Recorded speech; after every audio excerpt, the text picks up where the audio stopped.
Paramashivoham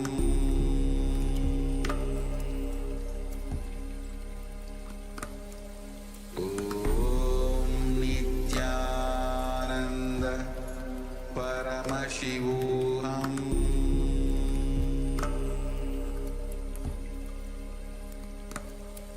Om Nityananda Paramashivoham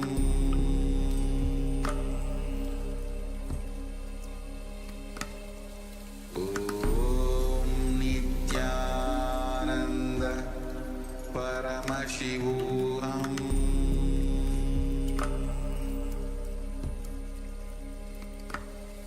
Om Nityananda Paramashivoham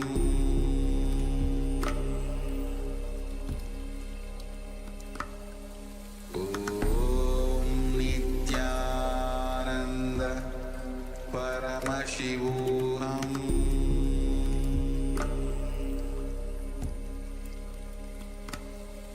Om Nityananda Paramashivoham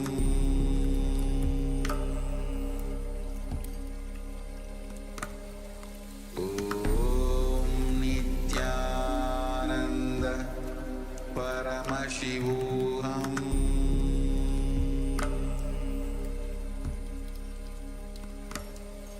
Om Nityananda Paramashivoham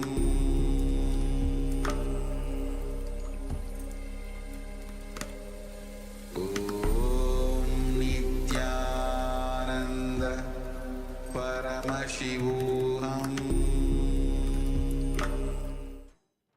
Now, slowly return to your physical body. Start to wiggle your fingers and toes, your wrists and your ankles, your elbows and your knees. Pull your knees up towards your chest. Rock your body from side to side and slowly return to a comfortable seated position.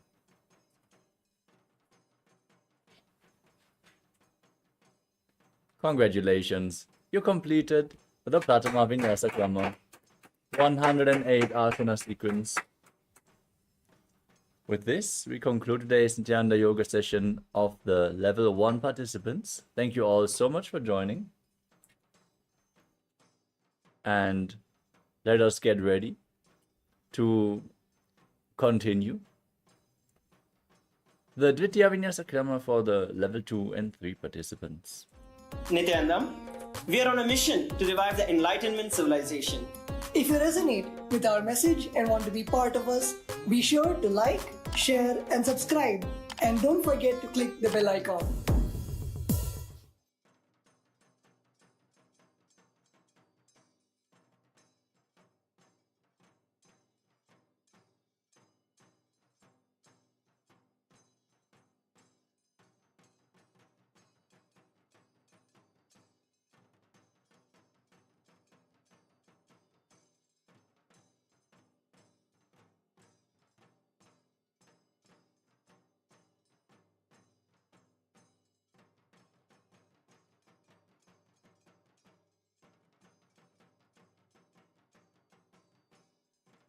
Yes, now let us get ready for the next asana of the sequence. Sit in a posture that brings ease to your physical and mental space. Any comfortable asana is okay. Place your hands on top of the knees in Bindu Mudra. Visualize Swamiji in your inner space. Breathe in Samana Kumbhaka. Inhale deeply and hold the breath in your stomach region. Feel the fire in your navel as you internally chant Om Nityananda Paramashivoham in Yathasa Nishtasana. Paryankam tatsamaghyatam yata samstam yata stitihi. Next up is Samasana. In a cross-legged position, with your hands on top of the knees in Bindu Mudra, start to inhale and exhale as deep as you can, again and again. Visualize Swamiji in your inner space, and keep chanting the Mahavakya. इदानीं गर्भिणीनां योगाभ्यासौ यथा लगौ सुखप्रसवलाभाय प्रोच्यते प्राक्तनेपति. Next up is Muktasana. Now bring the left heel against the perineum and stack the right foot over top of the left. Keep your hands flat on your knees and gaze to your nose as you visualize yourself as a sage liberated by the Supreme Pontiff of Hinduism. निपीड्य सीविनीं सूक्ष्मां दक्षिणेतरगुल्पतः वामं यां येन गुल्पेन मुक्तासनमिदं भवेत्.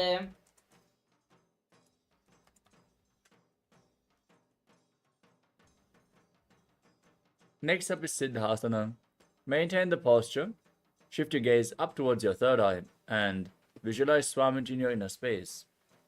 स्थाणुः संयमितेन्द्रियो चलदृशा पश्यन् भ्रुवोरन्तरं चैतन्मोक्षकपातभेदजनकं सिद्धासनं प्रोच्यते.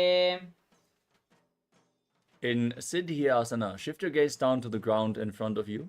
Engage all three bandhas and visualize Swamiji in your inner space. वामपादके डीजानो श्रीवनमदितासकोण्ठानो. Next up is Rudrasana 2. Now rotate your hands on top of the knees back into Bindu Mudra. Gaze up towards your third eye and visualize yourself as Lord Rudra. वामचरणपरिदक्षिणराके एकजुगति आसे विदिधाके. Next up is Santadunasana. Maintain the posture, but shift your gaze to your nose. Embody tranquility and an unshakable nature. आसन की गुण मन की चंचलता मीटे.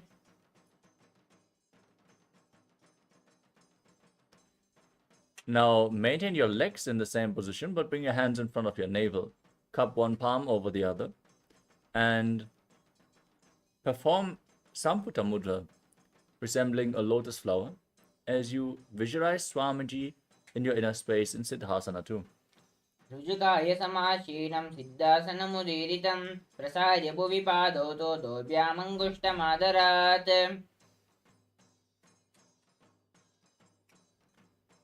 Next up is Bandha Yoni Asana.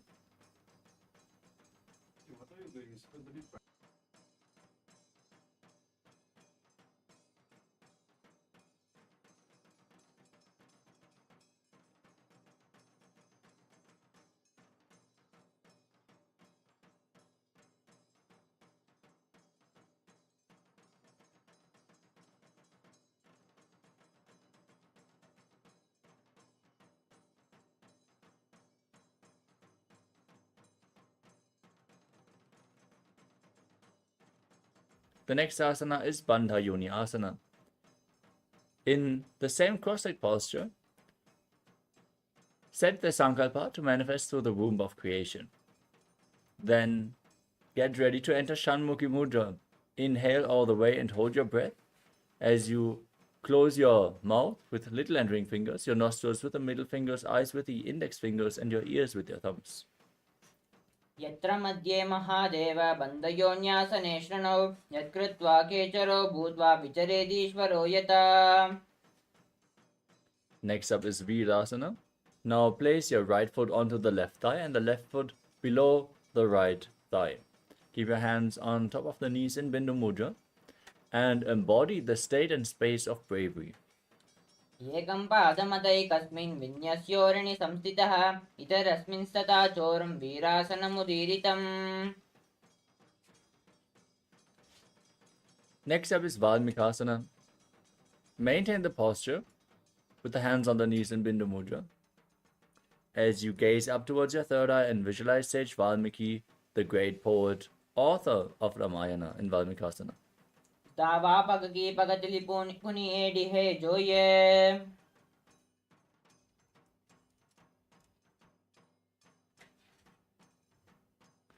Next up is Joni Mudrasana. Keep your hands flat on your knees and shift your gaze towards the tip of your nose as you visualize Yoni Mandala, the visual representation of Devi Paramashiva Shakti herself. वामपाद की पगतली जा हिमाहिली कोरे. Next up is Yoni Asana. Now shift your gaze up towards your third eye. Maintain the posture and the visualization of Yoni Mandala in Yoni Asana. योन्यासनं पर्वतेन योगं योगफलेनिलं तत्कालफललं तावत् केचरो यावदेव हि पादयोगेन चक्रस्य लिङ्गाग्रं यो नियोजयेत्.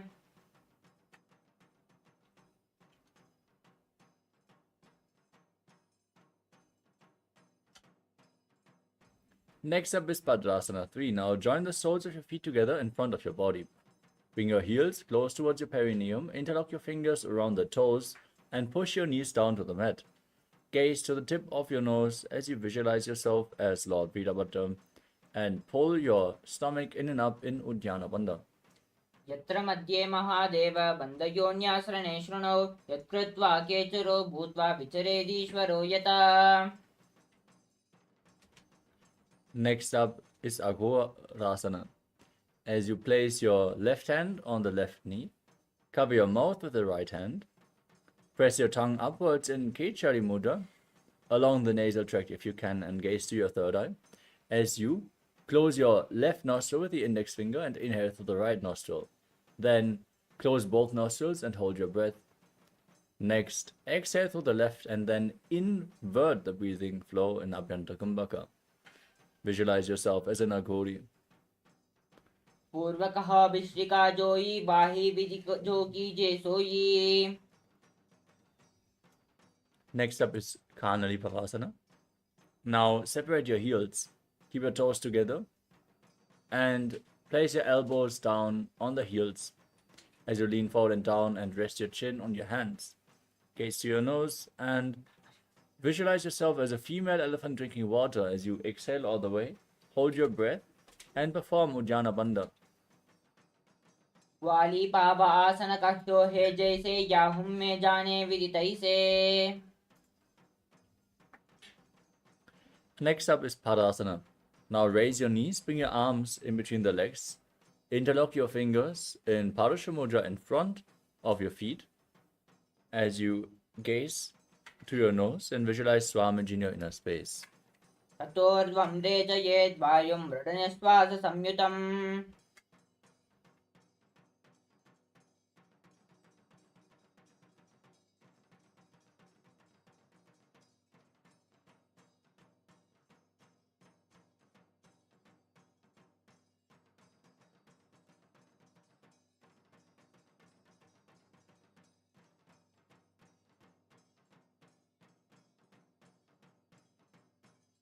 Next up is Gopi Chandasana.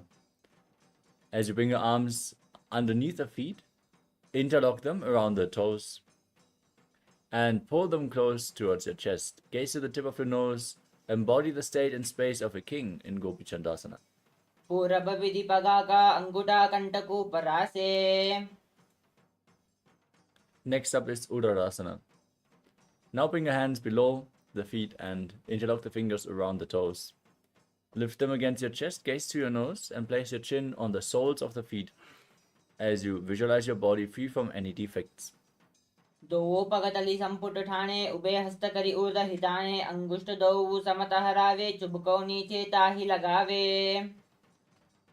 Next up is Vishishthasana. Now raise your feet even higher in front of your face as you visualize yourself excelling in everything. दो पगतली जोड़ी संपुट करे हाथ दो वा पगा बिच आनी तले. The next asana is Bhujasana. Now bring your legs one by one over top of your shoulders and bend your elbows upwards to interlock the fingers around your neck. Visualize yourself as a cobra and breathe in Rejaka Kumbhaka. शिरासनं तु विज्ञेयं कक्षासनमतः परं ग्रीवासनं च परमं भुजासनमिहोच्यते. Next up is Kalyanasana. With your legs over top of your shoulders, bend your elbows downwards to interlock your fingers behind your back. Gaze to the tip of the nose and visualize yourself as a beautiful, auspicious goddess. दो हाथ पागम बिचा आने तिनको गोडानी चेटाने बहरी पाख्यात बाहर ल्यावे पुनः युगति आसीत हरावे. Next up is Sankatasana.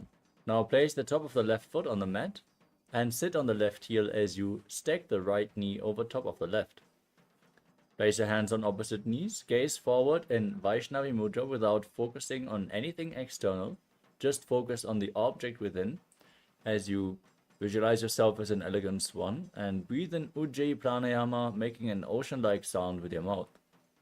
वामपादं जितेर्मूलं सन्न्यस्य धरणीतले पाददण्डेन यां येन वेष्टयेद्वामपादकं जानुयुग्मं करयुग्मं एतत् सङ्कटमासनम्.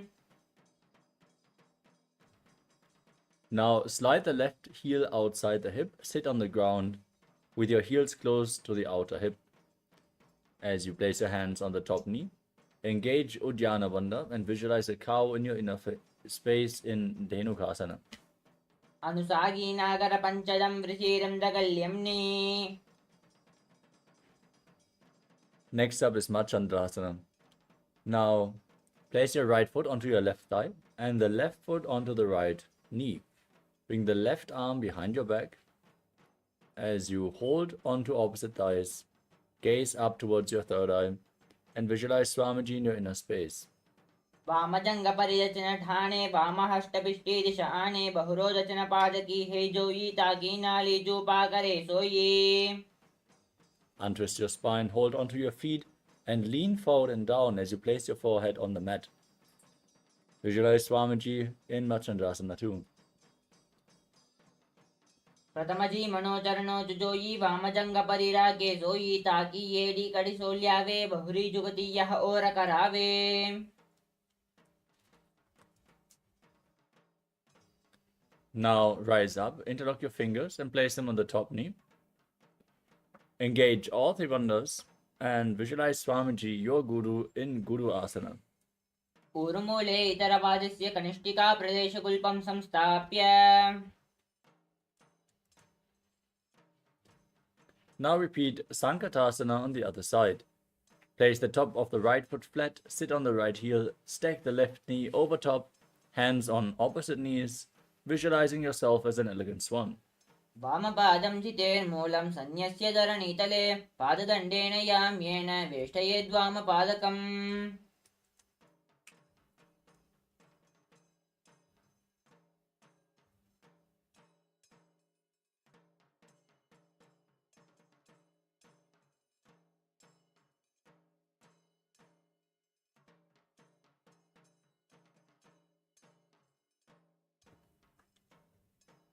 Now repeat Machandrasana on the other side.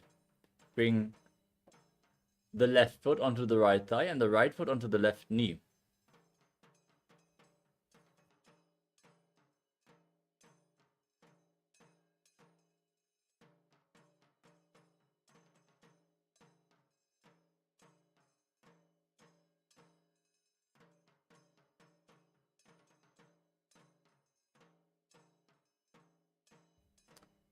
The next asana is Dhenukasana.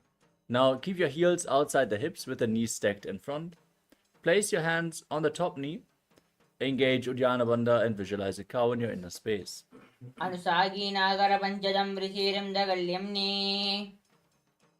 Now perform Machandrasana on the other side. Place the left foot onto the right thigh, the right foot onto the left knee, and gaze up as you twist your spine, reaching the right arm behind your back, and visualize Swamiji in your inner space. वामजङ्गपरिदर्शन Thane वामहस्तपिष्टे दिश आने बहुरोदचन पादकी हे जोयी ताकी नाली जूपाकरे सोये. Now untwist your spine, hold onto the feet and lean forward and down. Place your forehead on the ground and visualize Swamiji in Machandrasana too. प्रथमजी मनोचरणो जोयी वामजङ्गपरिरागे सोयी ताकी येडी कड़ी सोल्यावे बहुरी जुगती यह और करावे. Next up is Guru Asana. Now interlock your fingers, place them on the top knee and engage Mahamudra Bandha while visualizing Swamiji, your Guru. ऊर्मूले इतरपादस्य कनिष्ठिका प्रदेशकुल्पं संस्थाप्य. The next asana is Parshasana. Now place your feet flat on the ground, knees raised against your chest. Cross your arms and place them on the knees. As you press your tongue upwards in Kechari Mudra, gaze to your third eye and visualize Swamiji in your inner space. पादतले भूमौ निधाय जानने उरसि निधाय विपरीतहस्ताभ्यामूरुसहितजङ्गे निबध्य तिष्ठेत् पाशासनं भवति. Next up is Bodhashokasana.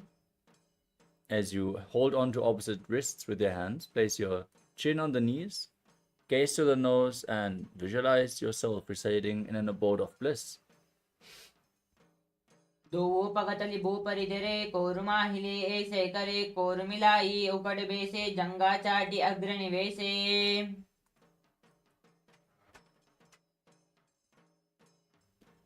Next up is Kurakatasana. Now bring your hands below the knees and hold on to opposite elbows. Gaze to your nose and visualize Swamiji in your inner space. दो हाथ पगबरिल्यावे गोडा नीचे ले तहरावे आम साम हम ऐसे करे आपस में को हानि पकड़े. Now cross the right ankle over top of the left with the toes pointing up. Gaze to your nose and visualize the great sage and Maharishi Sumati in Sumati Asana. मूलद्वारि धरती परिटाने दावा पक परिदच पद आने दाई पाकत कोल ले आवे हाथ एक अमत हरावे.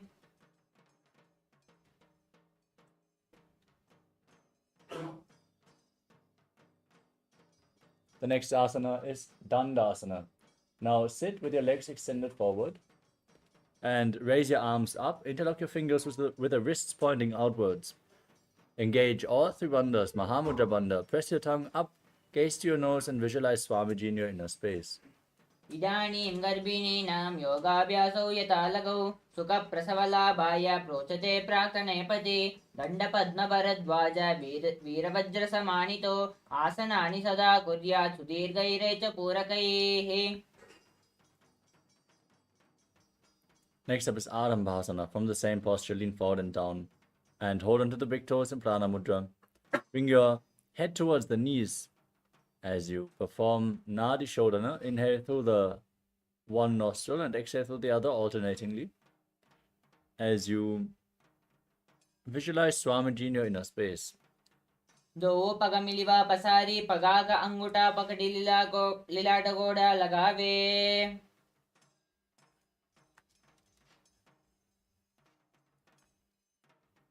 Next up is Bidokasana.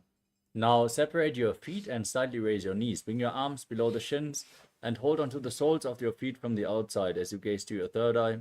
And visualize Swamiji in your inner space, bringing your head as low as you can.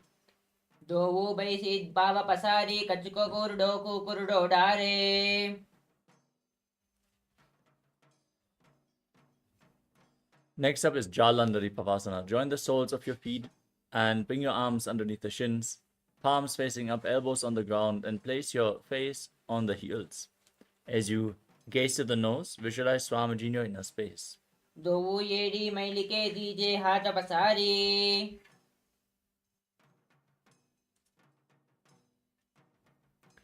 Next up is Urdhva Paschimottanasana. Now extend your legs and lift one leg behind your neck. Then lean forward and down and hold onto the front foot with both hands. As you visualize Swamiji in your inner space and breathe in Pratyahara Pranayama. Inhale and visualize that the prana is flowing upwards from the soles of the feet to your regenerative organs, to your navel, your heart, your throat, your uvula, the center of the eyebrows, the top of the forehead, and finally to the Brahmarandra, the crown of your head. पश्चिमतान अवस्थितं कृतं एकं पादं ग्रीवायां धृत्वा तिष्ठेत्. Now lean back with your leg behind your neck. Lay down in Anantasana. Hold onto the foot behind your neck. With the opposite hand, as you gaze to your nose and visualize you are infinite, endless, eternal, Ananta. उत्तानशयनी एकैकं पायी ग्रीवायां विन्यस्य. Now roll onto the side of the hand, which is holding onto the foot. Gaze to the tip of your nose and feel in complete control in Ankushasana. उत्तानसहित एकैकं पादं ग्रीवायां कुर्वन्. Now lay on your back with your legs pulled up towards your chest. And circle your legs with your hands as you rock your body from side to side and visualize Swamiji in your inner space in Drishasana. उत्तानशयनं जानने हृदये वष्टम्ब जङ्गासहित ऊर्णीकरद्वये बद्ध्वा सप्यापसव्यं लोडयेत् दृशासनं भवति.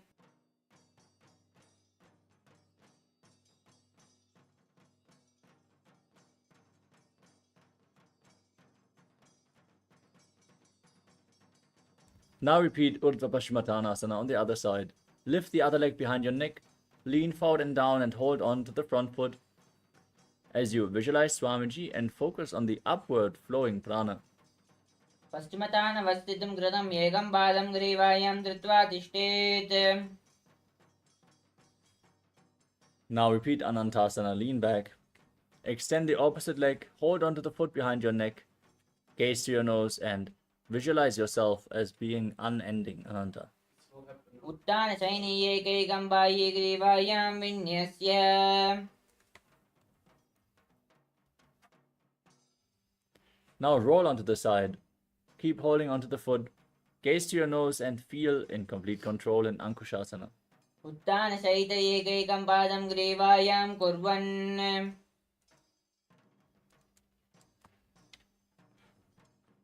Next up is Yoga Nidrasana. As you lay on your back, one by one, pull your legs behind your neck. If you can't bring the legs behind your neck, you can pull them towards your chest as well. Then bend your arms down and interlock the fingers around the back. As you gaze to your nose, visualize Swamiji in your inner space. पादाभ्यां वेष्टयेत् कण्ठं हस्ताभ्यां पृष्ठबन्धनं तन्मध्ये शयनं कुर्यात् योगनिद्रा सुखप्रदा.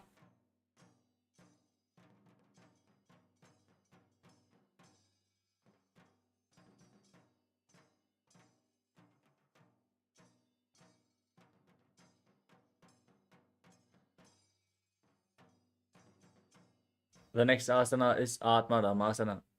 As you lay on your back, with the legs over top of your shoulders, bend your arms up and interlock the fingers around your neck. Gaze to the tip of the nose and visualize Lord Vishnu blessing you from within. आत्मा रामा आसन प्रथम सूदो सोवे. Next up is Kochikasana.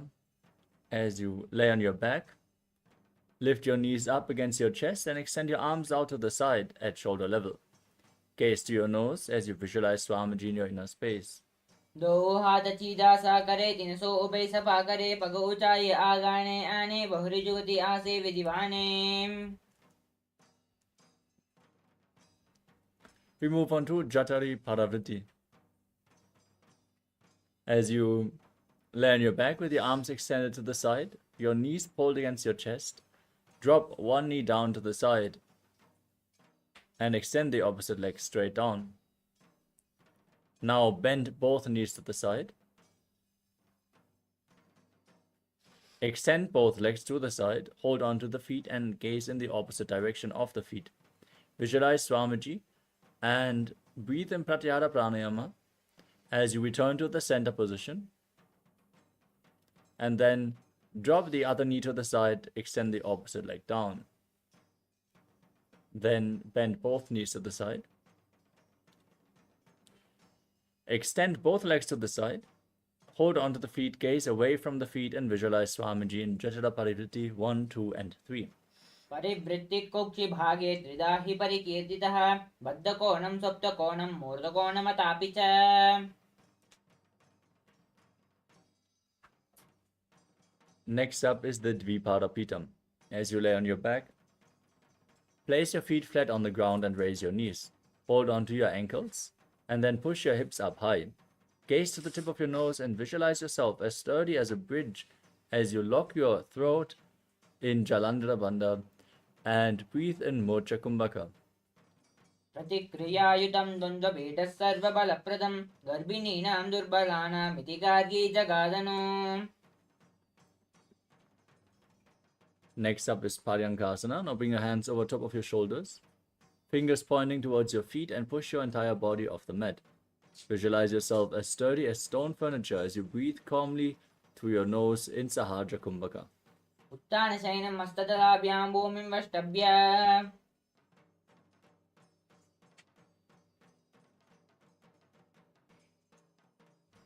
Next up is Shvotanasana. As you lay back down on your back, place your knees against your chest and your hands on top of the respective shoulders. As you move your hips in a circular motion, visualize yourself as a dog playfully rolling around on its back in Shvotanasana. शववच्चरीरं संस्थाप्य जानुने सम्मील्य नाभो आनीय हस्ताभ्यां गन्धरं बद्ध्वा वामयेत् श्रोत्तानं भवति. Next up is the Viparita Karani. As you lay on your back, place your arms flat on the ground and lift your feet up. Raise your hips off the ground, point your toes towards the sky, and then move your hips in a circular motion. Breathe in Mudra Kumbhaka and visualize Swamiji in your inner space. भूतले श्वशिरो दत्त्वा केनयेन चरणद्वयं विपरीतत्कृतैश्चैष सर्वतन्त्रेषु गोपिता.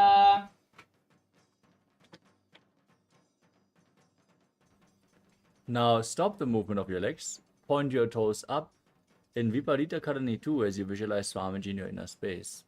हरणे विपरीताज्ञा सर्वादिव्याधिनाशिनी नित्यमभ्यासयुक्तस्य जाटराग्निविवर्धने. Now drop your toes down to the mat over top of your head. Place them on the ground as you visualize yourself as a plow. Breathing in Jalandhara Bandha and interlocking your fingers behind your back in Padasha Mudra, pushing them into the mat. ग्रीवागण्डेन भूमिं विष्टम्ब पादाग्रद्वयमूर्धमुन्नयेत्. Next up is Shaita Paschimottanasana. From the same posture, now hold on to your feet and internally chant the Mahavakya Om Nityananda Paramashivoham as you visualize Paramashiva in your inner space. For this is one of the 84 asanas revealed directly by Lord Paramashiva himself. तानं शयित्वात् कुर्वीत शयितमस्तिमतानकम्.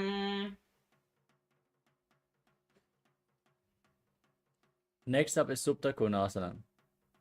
As you lay on your back, hold on to your feet, bring your hips above the shoulder level and then separate your legs wide. Visualize Swamiji in your inner space as you do so. परिवृत्ति कुक्षिभागे त्रिधा हि परिकीर्तितः बद्धकोणं सुप्तकोणं मूलकोणमतापि च.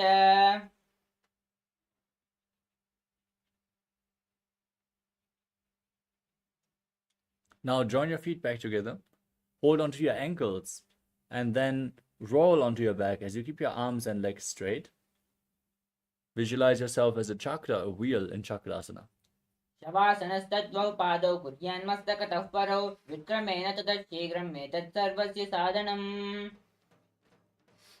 Now hold on to the big toes in Prana Mudra as you extend your legs up straight.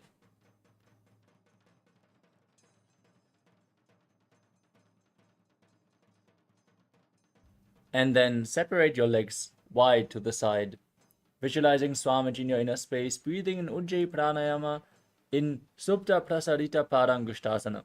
उत्तानपादं क्रौञ्चं च मरीचिं वीरभद्रकं नटराजं त्रिकोणं च सुप्ताङ्गष्टप्रसारणे. Join your feet back together, hold onto the big toes, keep your legs vertical as you visualize Swamiji in Supta Parangushtasana. उत्तानपादं क्रौञ्चं च मरीचिं वीरभद्रकं नटराजं त्रिकोणं च सुप्ताङ्गष्टप्रसारणे. Now, from Supta Parangushtasana, cross your legs into Padmasana. Lay on your back, bring your knees down to the mat, your hands over top of your head, holding on to opposite elbows. Gaze to the tip of your nose and visualize Matsya, the fish avatar of Lord Vishnu. मुक्तपद्मासनं कृत्वा उत्तानशयनं चरेत् कूर्पराभ्यां शिरो वेष्ट्या मत्स्यासनं तु रोगः. Next up is Parasharamasana. With your legs in Padmasana, your hands over top of your head, place the back of the right hand on top of the left with the palms facing up. Gaze to the nose and visualize Lord Rama in your inner space. प्रथमकरे पद्मासन आचे सूदो सोवे भूपरिपाचे गोडा आरो जंगे दो भूसो लगटा एरासे सोये.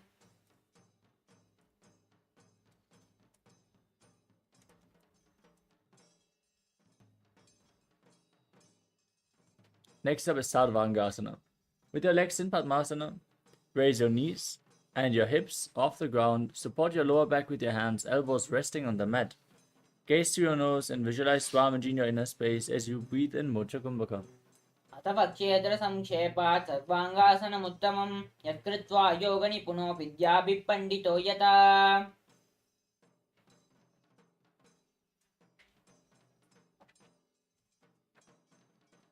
Next up is Vrishikasana. Now, place one foot on top of the opposite thigh as you lay on your back. Then pull the opposite knee towards your chest and gaze to your third eye as you visualize yourself as a scorpion. Extend your arms up above your head, hook your fingers forward, and bring your chin to the chest in Jalandhara Bandha. प्रथमसैनो सुदोषी शके शिकी सन्धि सुधाके. Now bring the other foot on top of the opposite thigh, lift your knees up, and repeat Vrishikasana on the other side. प्रथमसैनो सुदोषी शके शिकी सन्धि सुधाके. Next up is Vrishapadakshipasana. As you lay on your back, interlock your fingers around your neck, lift your legs off the ground and alternate pulling one knee in towards your chest, back and forth.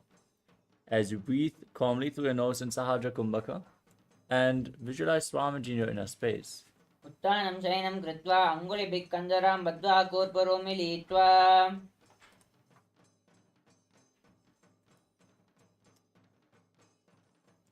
Next up is Marutanasana, laying on your back.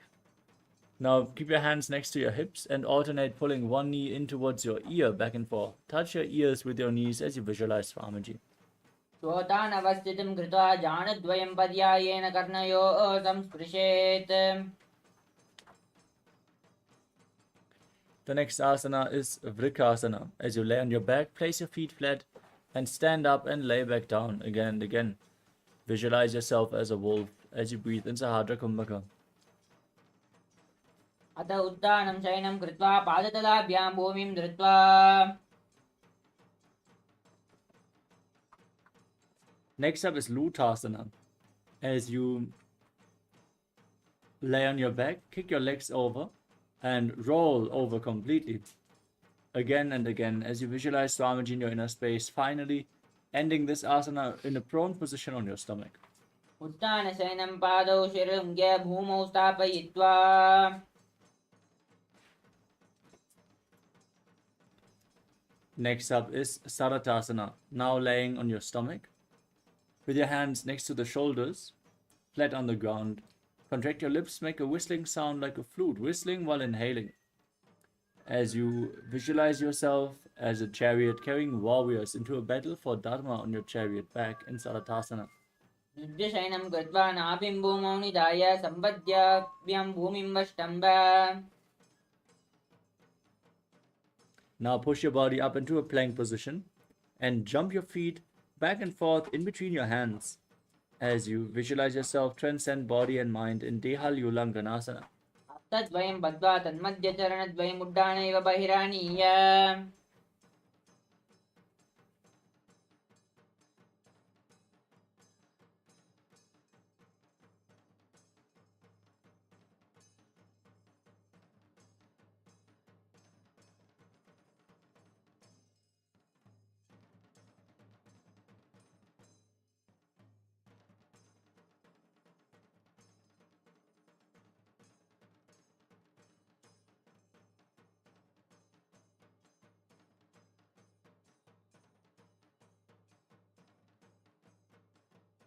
The next asana is Jatyasana. Stand and lean forward and down. Place your hands flat on the mat and then walk around on your hands and feet as you visualize yourself as a wise 60-year-old elephant. अथ जाट्यासनं वक्षे वायुपानाय केवलं शरीरं दण्डवत् तिष्ठेत् रज्जुबन्धस्तु पादयोः.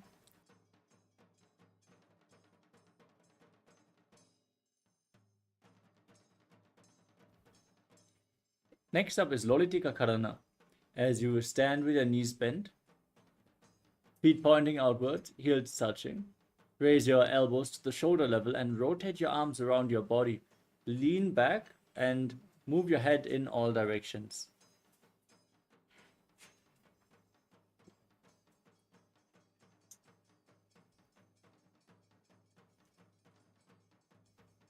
Next up is Sadapasana. Now tie your feet with a rope if you have a rope available. Then stand erect on the mat like a rod and keep your hands flat on the hips as you visualize your Kundalini Devi rising and curling upwards around your body. अथ सर्पासनं वक्ष्ये वायुपानाय केवलं शरीरं दण्डवत् तिष्ठेत् रज्जुबन्धस्तु पादयोः. Next up is Ushtra Sadhanasana.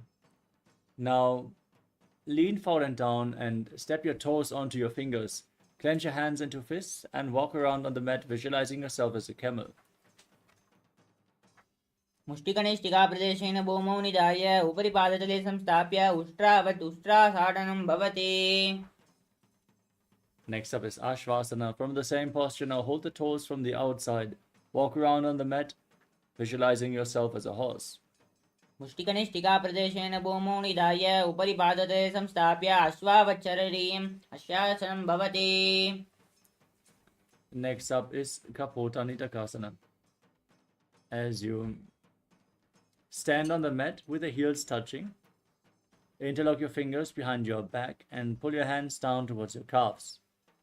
Tilt your head back far as you breathe calmly through your nose. Visualize yourself as a soaring bird diving. पादतले भूमौ निधाय पृष्ठभागेन हस्तौ जङ्घापर्यन्तं नीत्वा कपोटनिटकं भवति. We move on to Tala Pushpaputam Karana. Now stand in Adimandi position and join your hands in Namaskara Mudra in front of your chest. Bow down to one side as you raise the respective heel and open up your palms. Visualize you're holding a bouquet of flowers and offering it to Paramashiva.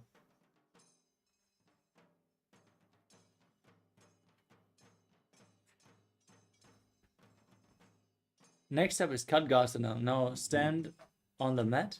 Gaze to the nose and visualize yourself as a rhinoceros as you lay down on your stomach. And then immediately jump your hands back up towards your hands and stand with your hands in Namaskara Mudra resembling the horn of the rhinoceros. निजसरतमासनं कृत्वा पादतलाभ्यां भूमिम् अष्टभ्य उत्तिष्ठेत् कटुवासनं भवति. Next up is the Uttanattanam. Now hold on to weights and then sit down to the ground and stand back up again and again as you gaze to your nose and visualize Swamiji in your inner space. पुनः पुनः उत्थातव्यम् असितव्यम् इति.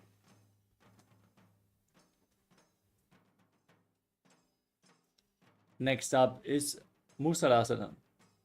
Now raise your arms up above your head and jump repeatedly as you visualize yourself as a mace. सरलं स्थित्वा ऊर्ध्वं बाहुन्नयेत्. We move on to Uchir Shakasana. Now hold one foot with both hands and pull it towards your chest. As you sit down and stand back up on the opposite leg, repeat this on both sides again and again as you gaze to your nose and visualize Swamiji in your inner space. हस्तद्वयेन धृत्वा तिष्ठेत् उच्चीर्षकं भवति.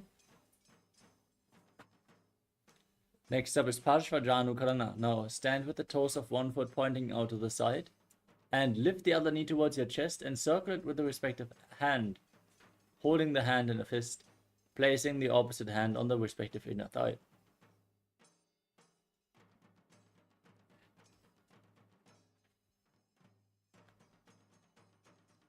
The next asana is Tandavasana.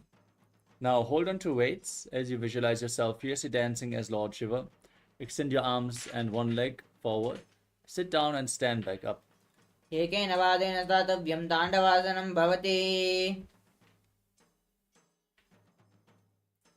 Next up is Brahmanasana. As you stand on the mat, lift the left foot towards your inner opposite thigh.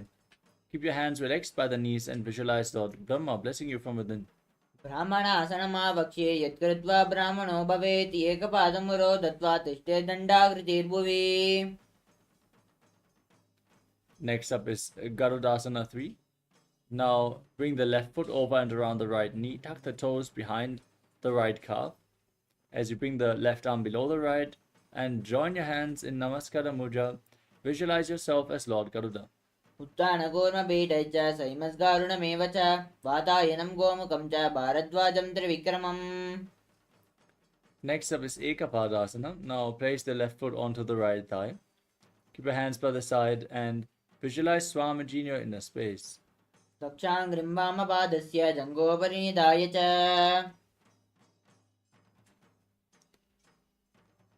Next up is Dhruvasana, the pole star posture. Now hold on to the big toe of the left foot as you extend it out to the side. Then rotate quickly on the standing leg and visualize yourself as the North Pole star. एकेन हस्तेन दण्डरूपस्य एकस्य पादस्य अग्रं धृत्वा.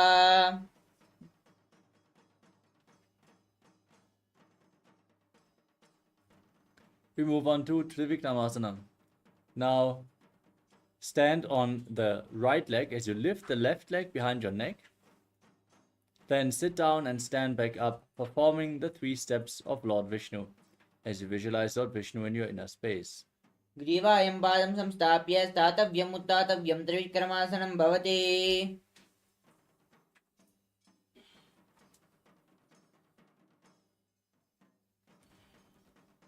Now repeat Padprajanu Karana on the other side. Lift the other knee up towards your chest and circle it with your arm as you keep the hand in a fist, placing the other hand on the respective inner thigh.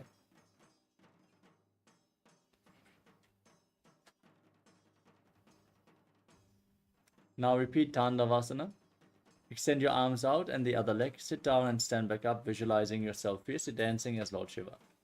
एकेन पादेन स्थातव्यं ताण्डवासनं भवति.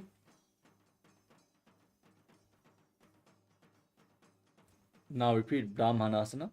Raise the right foot onto the left inner thigh as you keep your hands by the side and visualize Lord Brahma blessing you from within. ब्राह्मणासनमाभक्ष्ये यत्कृत्वा ब्राह्मणो भवेत्. एकपादमुरो दत्वा तिष्ठेत् दण्डाकृतिर्भुवि. Now raise the right foot over and around the left knee. Tuck the toes behind the calf. As you bring the right arm below the left, join your hands in Namaskara Mudra and visualize yourself as Lord Garuda in Garudasana 3. उत्थानगोमपीठश्च समिमस्गारुडमेव च वातायनं गोमुखं च भारद्वाजं त्रिविक्रमम्. Now place the right foot onto the left thigh. Keep your hands relaxed by the side as you visualize Swamiji in Ekapadasana. दक्षाङ्घ्रिम्बामपादस्य जङ्घोपरि निधाय च. Now repeat Dhruvasana, the pole star posture. Hold onto the right big toe, extend the leg out to the side as you rotate quickly on the standing leg, visualizing yourself as the North Pole star. एकेन हस्तेन दण्डरूपस्य एकस्य पादस्य अग्रं धृत्वा.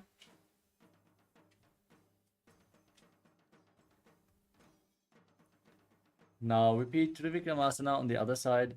Stand on the left leg, lift the right foot behind your neck. Then sit down and stand back up. Perform the 3 steps of Lord Vishnu. ग्रीवायं पादं संस्थाप्य स्थातव्यम् उत्थातव्यं त्रिविक्रमासनं भवति.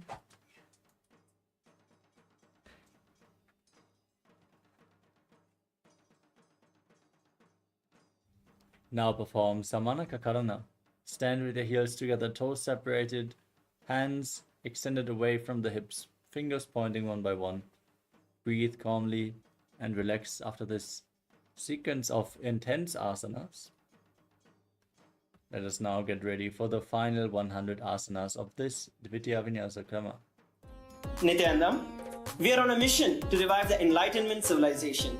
If you resonate with our message and want to be part of us, be sure to like, share, and subscribe. And don't forget to click the bell icon.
Now let us continue the Dvitiya Vinyasa Krama with Godak Anjali Asana. Now squat down and bring your hands in between the legs. Interlock the fingers in Parusha Mudra and bring them in front of your navel as you visualize the great sage Godaknath, founder of the Natha Yoga Hindu Sampradaya. Breathe in Jivachala Kumbhaka. Inhale deeply and hold your breath. Then freely move the prana upwards, downwards, and through your limbs by the force of your will. प्रथम ही उबो होए बाहुरी नीचे पुनि होए. Next up is Kanchi Asana. From a squatting position, interlock your fingers behind your lower back. Visualize Swamiji in your inner space. Keep breathing in Jivachala Kumbhaka.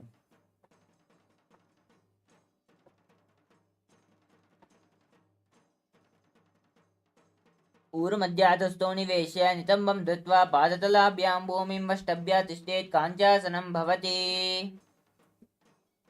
Next up is Bhairo Asana. Squat down all the way. Keep the feet together, heels close to your perineum.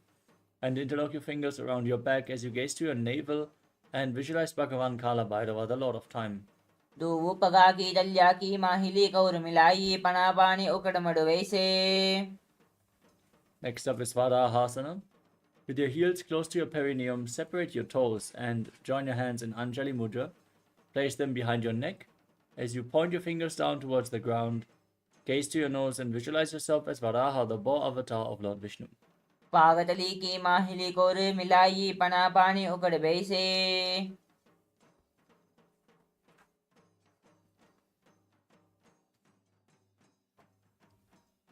Next up is Plipitasana. Now hold onto the big toes and raise your hips up to the same level as your knees as you visualize Swamiji in your inner space.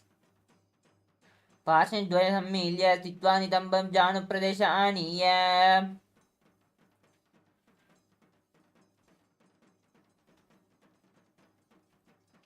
Next up is Bakasana. Now place your hands on the mat.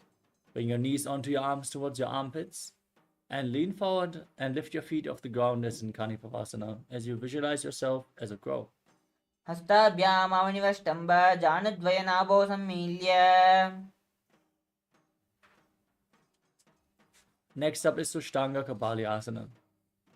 As you keep your hands on the ground, place your head on the mat, your knees onto your arms, then lift your feet off the ground and cross your legs into Padmasana above your body. Gaze to the tip of your nose, visualize Swamiji in your inner space and keep breathing in Jivachala Kumbhaka. आसन कौगुण कपाल आचो होवे. Lower your body down, come to a kneeling posture. Keep your heels outside the hips with the toes touching behind your body. Place your hands on your knees. Gaze to the tip of your nose and visualize that you are sitting in the secret seat with Paramashiva and Guru in Guptasana. जानोर्वरन्तरे पादौ कृत्वा पादौ च गोपयेत्. Next up is Vrikshasana 2. Now place your hands on the ground and lift your body up into a handstand. You can lean against the wall for support as you cleanse all the 7 chakras in this posture. Visualize yourself as a tree with deep roots growing into the ground. सप्तचक्रक्षालनाय vrikshasana विशेषकान्. Next up is Shivu Asana. From the handstand, gaze towards your third eye and visualize that Tejas, energy, is flowing towards your third eye, rejuvenating your body and bringing divine radiance to your being. दो पग जोई मिलाई कुल्प मिलाइए. Now lower your body down. Place your hands flat on the mat.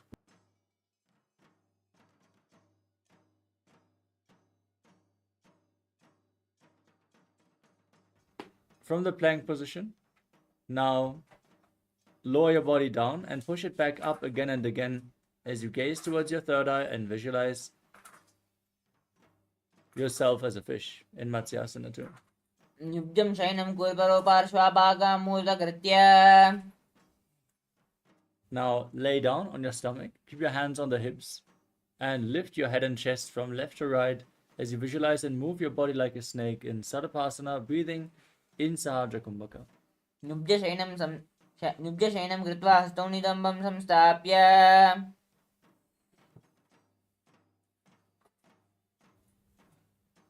Now place your elbows on the ground in front of you. Join your hands in Padma Mudra, the lotus mudra. As you rest your chin on your hands, feel self-supported and completely independent in Niralambanasana. कराभ्यां पङ्कजं कृत्वा तिष्ठेत् कूर्परया सुधि मुखमुन्नमुनुच्छाये निरालम्बनमासनम्. Next up is Chakrasana. Now place your hands flat on the mat and bend your knees. Raise your feet up and then straighten your arms, bring your upper back and feet close together as you visualize yourself as an umbrella protecting your guru from the sun rays. अध्यासनवस्थित्वा हस्ततलाभ्यां भूमिं अष्टभ्य नुया चत्रासनं भवति. Next up is Vajrasana. As you sit on your heels with the feet flat, extend your arms out in front and place your forehead on the mat. Gaze to your nose as you visualize yourself as Vajra, the weapon of Indra, symbolizing indestructibility. इदानीं गर्भिणीनां योगाभ्यासौ यतालगौ सुखप्रसवलाभाय प्रोच्यते प्राक्तनेपति. Next up is Meshasana. With your hands on the ground, raise your hips up into Gajasana and alternate striking the ground with your hands as you visualize yourself as powerful as a ram. गजासन संस्थितौ एकैकं बाहुं भूमौ ताडयेत्. Next up is Ajasana.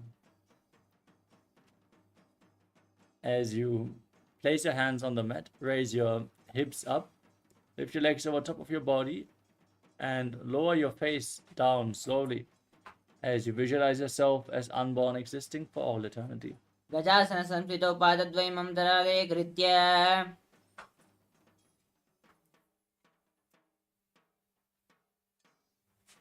Next up is Dhanantarasana. As you come to a kneeling posture, hold on to the big toes and pull them towards your perineum. Then place your hands on top of the knees. Gaze to your nose and visualize Swamiji in your inner space. पूर्वविधिपरिहता की काकसी स्यौ पनासरा mode. Next up is the Angamottanam. As you extend your arms out in front, interlock your fingers and move your arms up, down, left, right in all directions, giving massage to different joints and muscles of your body. Visualize Swamiji in your inner space and then repeat the movement behind your back as well as you breathe in Ujjayi Pranayama. हस्तयोरङ्गुलीर्बद्ध्वा हस्तयोर्मध्यात् सर्वमङ्गमं निष्कासयित्वा.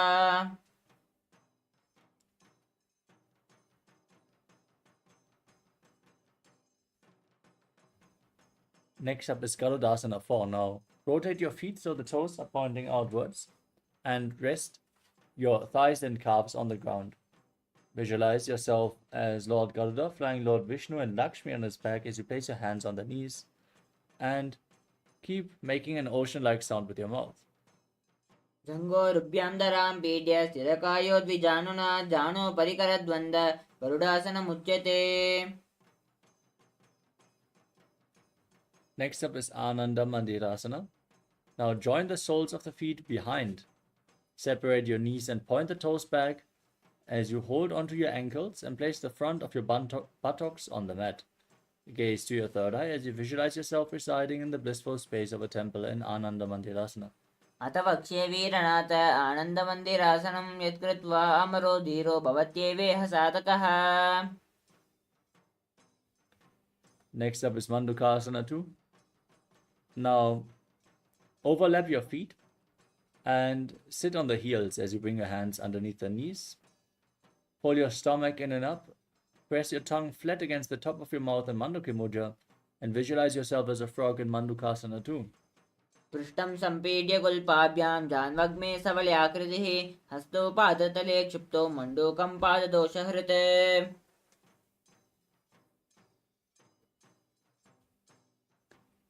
Now tuck your toes and sit on raised heels. Place your hands flat on the ground, thumbs touching. As you gaze to the nose, stick your tongue out and exhale forcefully again and again. Visualize Narasimha, the lion man avatar of Lord Vishnu, in Narasimhasana. दो पना पानी होये वेसे AD मिलरी गुडानी वेसे सुमशरीरनी कतहरावे NASA अग्रदिष्टि कोल्याबे.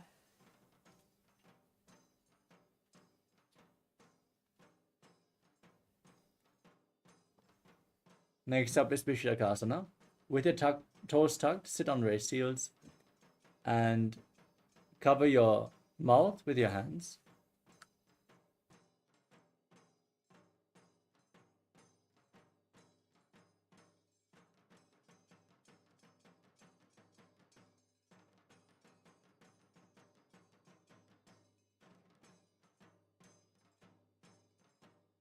Now bring your thumbs underneath the teeth and close your mouth as you inhale through the right nostril and exhale through your mouth. Gaze to your nose and visualize yourself as Devi, victorious over all your fears. दो पगांकी येडी जोई गोड़ा पणवाण पुनि होई गोड़ा जंग अधर करी रखे आडे वाह इसी विदिगा है. Next up is Makadasana. Now bring the soles of the feet together and sit on your heels as you bend your elbows and bring your fingers to your armpits, imitating as if you are a monkey stretching itself. Gaze to your third eye and visualize yourself as a playful monkey. दो पगतली संपुट आने तिनकी पिष्टि भूमि परिटाने मूलद्वार एड्याम परिल्यावे मूड़ा हाट ऊंचा तहरावे.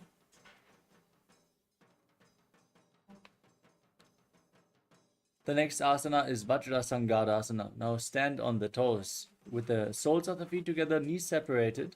Hold on to opposite elbows behind your back as you gaze to your nose and embody diamond-like strength for you and your sangha, your spiritual community. प्रथम पना पानी होए बेसे दो AD गुड़ा निवेसे गोड़ा ओबारा के तीर आडे वाय पसारे धीर. Next up is Kanjanasana. Now overlap your feet and sit on the heels. Place your hands on the ground next to your body. Gaze to the nose. Perform Uddiyana Bandha and visualize perfect health beyond any and all physical or mental ailments. कञ्जनासनमा वक्ष्ये यत्कृत्वा सृष्टिरो भवेत् पृष्ठे पादद्वयं बद्ध्वा हस्तौ भूमौ प्रधारयेत्.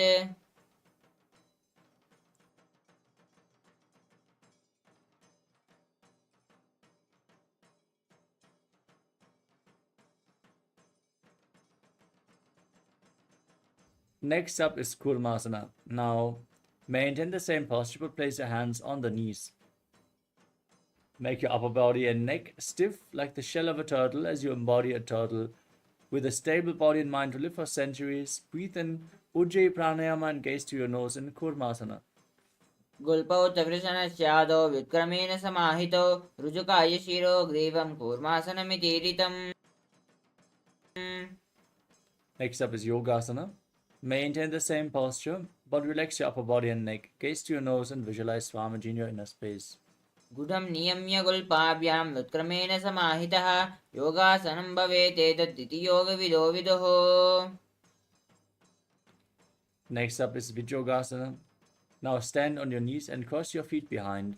Bring the feet to the opposite knees as you hold your calves, the fingers inside and the thumbs outside.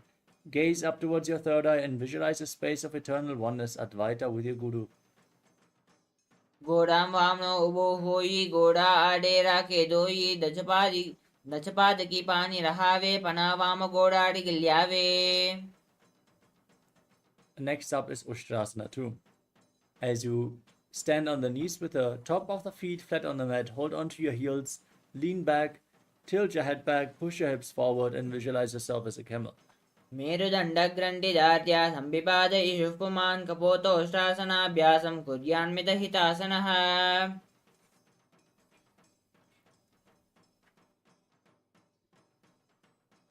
Next up is Jatyasana. Now lean back and place your elbows and then the back of your head on the mat. Hold onto your feet as you gaze to the nose and visualize yourself as a lotus blooming. दुवो येडे संपुट करे सोले मूलद्वारित हृदयरे. Next up is Viratasana. From the same position, lean back, place your back on the ground and raise back up again and again. Gaze to the nose as you visualize the healing and liberation of all causal, subtle forms of your body. जङ्घावृतिभूमौ निधाय जङ्घोदरयोः ऊरुणि संस्थाप्य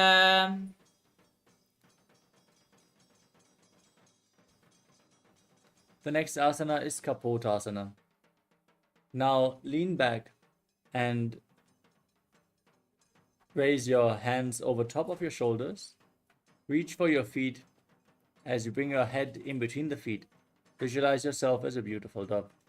मेरुदण्डग्रन्थिदार्ढ्या सम्पिबाधयिषुः पुमान् कपोतो शासनाभ्यासं कुर्यान्मितहितासनः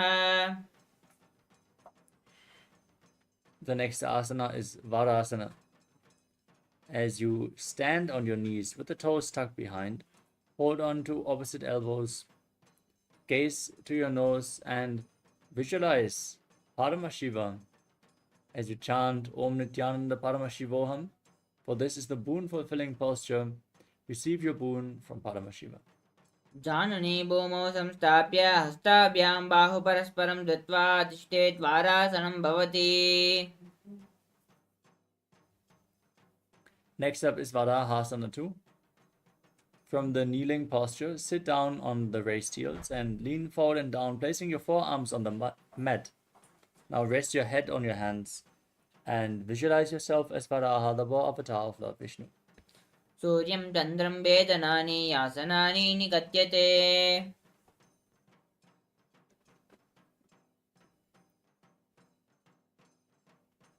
Next up is Mundasana. With your forearms on the ground, fingers interlocked, place your head on the mat and support it with your hands as you walk your feet forward, raise your hips and lift your legs up.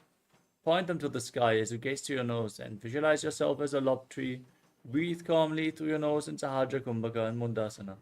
अधो मुण्डासनं वक्ष्ये सर्वेषां प्राणिनां सुखम् Lower your body down. Come to a kneeling posture with your knees slightly separated. Lean forward and down and bring your head in between the knees. Hold onto your head with both hands. Bring your elbows outside the knees. Gaze to your nose. Inhale through the nose and exhale through your mouth. And visualize Swamiji in your inner space in Andhasana. प्रथम पगतले समतः रावे कोरुमाहिले ube मिलावे पनापाणे उकड़ बेसे दो AD गुडानि वेसे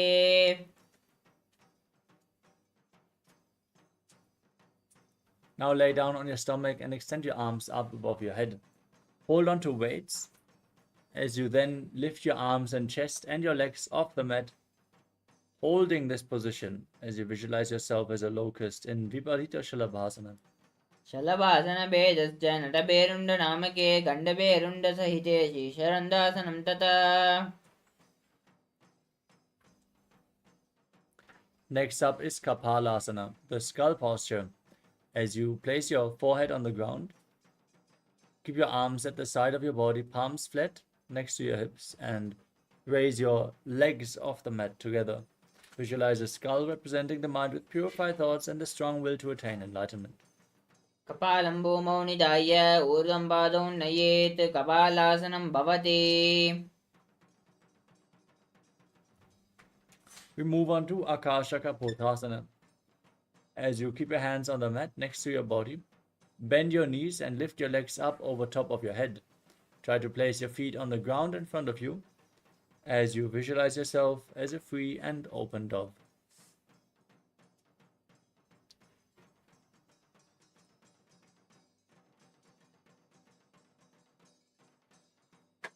पुत्रासने स्थित्वा चरणौ भूमेरुत्थाप्य मस्तकोपरि नीत्वा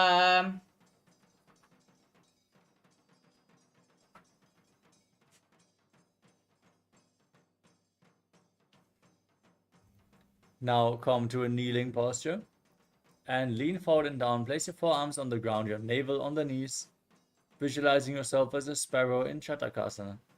पूर्वरवर्यं तं हस्तोदरामष्टम्भजानुनी नाभो सङ्कुञ्च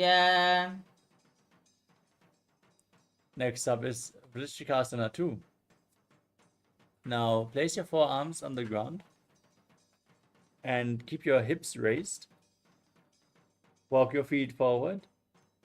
Align your hips with the shoulders and then lift your legs up over top of your head. Try to touch your head with your feet as you visualize yourself as a scorpion.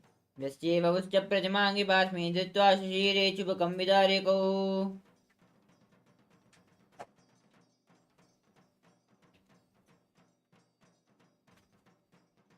We move on to Vrishasana. Now sit on the right heel and keep the left foot outside the hip with the toes pointing to the side. Place your hands on the ground in front of your knees as you gaze forward in Vaishnavi Mudra. Visualize yourself as a bull and breathe in Antaranga Kumbhaka. Inhale forcefully, hold your breath for a short while, and then exhale again through the nose. याम्यकल्पे पादमूले वामभागे पदेतरं विपरीतं स्पृशेत् भूमिं वृषासनमिदं भवेत् Next up is Lolasana. Now lift your legs off the ground, cross the toes of the left foot over the right, and balance on your arms as you visualize Swamiji in your inner space. लोलासनं सदा कुर्यात् वायुलोलापघातनात्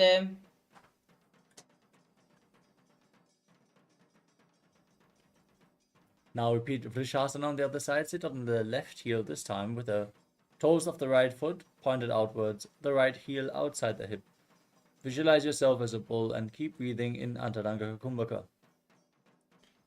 याम्यकल्पे पादमूले वामभागे पदेतरं विपरीतं स्पृशेत् भूमिं वृषासनमिदं भवेत्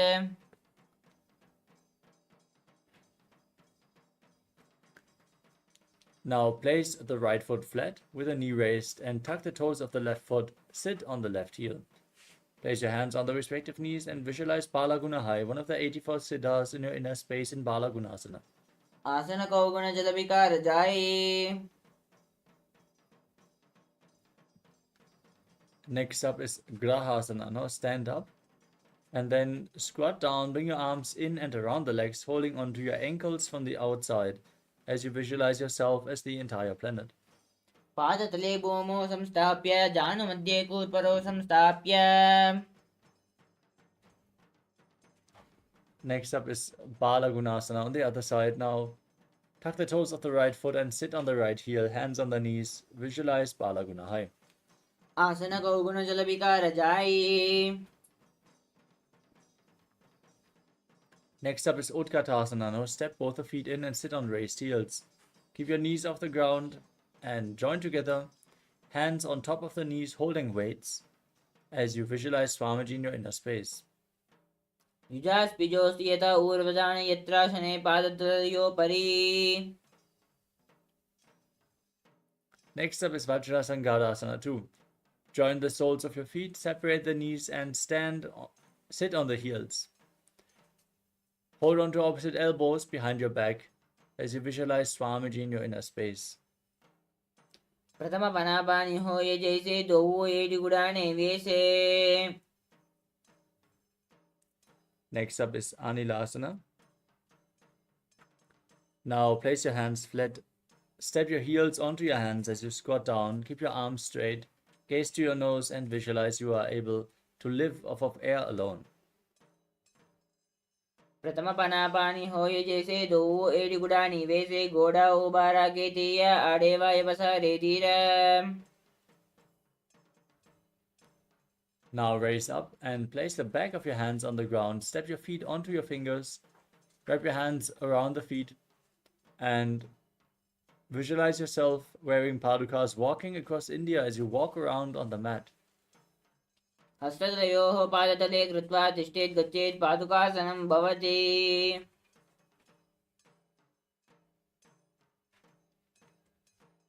Now place your hands on the ground and kick your legs up, letting them fall back down again and again as you visualize yourself as a rooster in Kukkutodanasana. हस्ततले भूमौ कृत्वा पादते च ऊर्ध्वमुद्राणं कृत्वा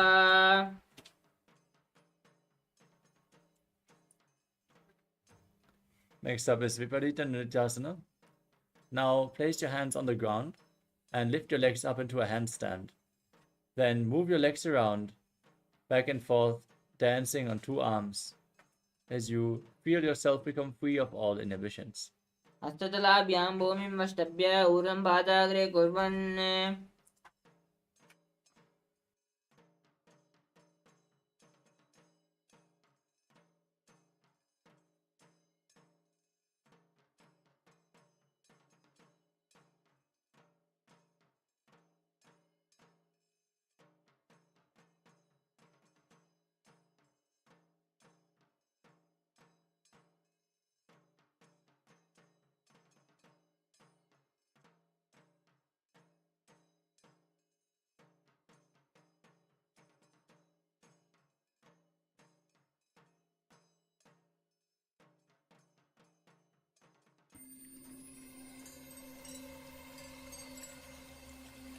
I welcome you all with my love and respect.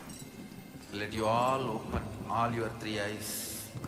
Om Nityananda Paramashivoham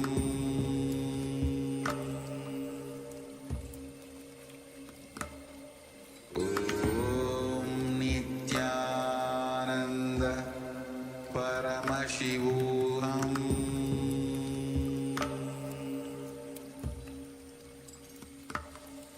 Om Nityananda Paramashivoham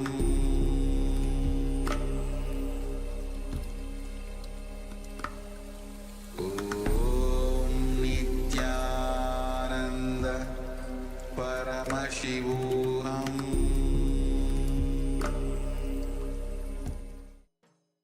Yes, sorry for the technical glitch. The next asana is Kunjarasana. Now separate your feet and lean forward and down. Place one hand on the ground and hold your head with the other as you visualize Swamiji in your inner space and breathe calmly through your nose in Sahadra Kumbhaka. अथ वक्ष्ये महादेव कुञ्जरासनमुत्तमं करेणैकेन पादाभ्यां भूमौ तिष्ठेत् चिरकरः. Now place the other hand on the mat as you repeat Kunjarasana on the other side. अथ वक्ष्ये महादेव कुञ्जरासनमुत्तमं करेणैकेन पादाभ्यां भूमौ तिष्ठेत् चिरकरः.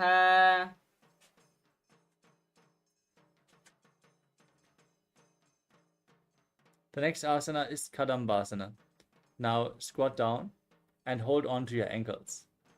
Raise your feet off the mat as you visualize yourself as a Kadamba tree, a pious tree that promotes a long life.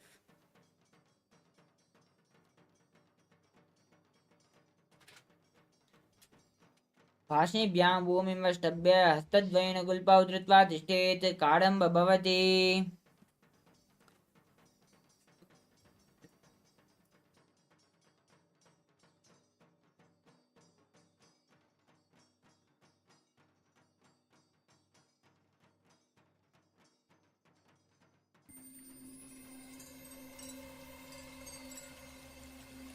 I welcome you all with my love and respect. Let you all open all your three eyes. Om Nityananda Paramashivoham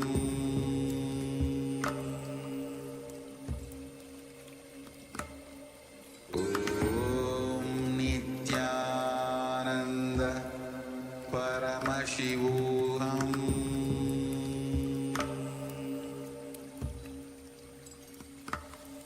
Om Nityananda Paramashivoham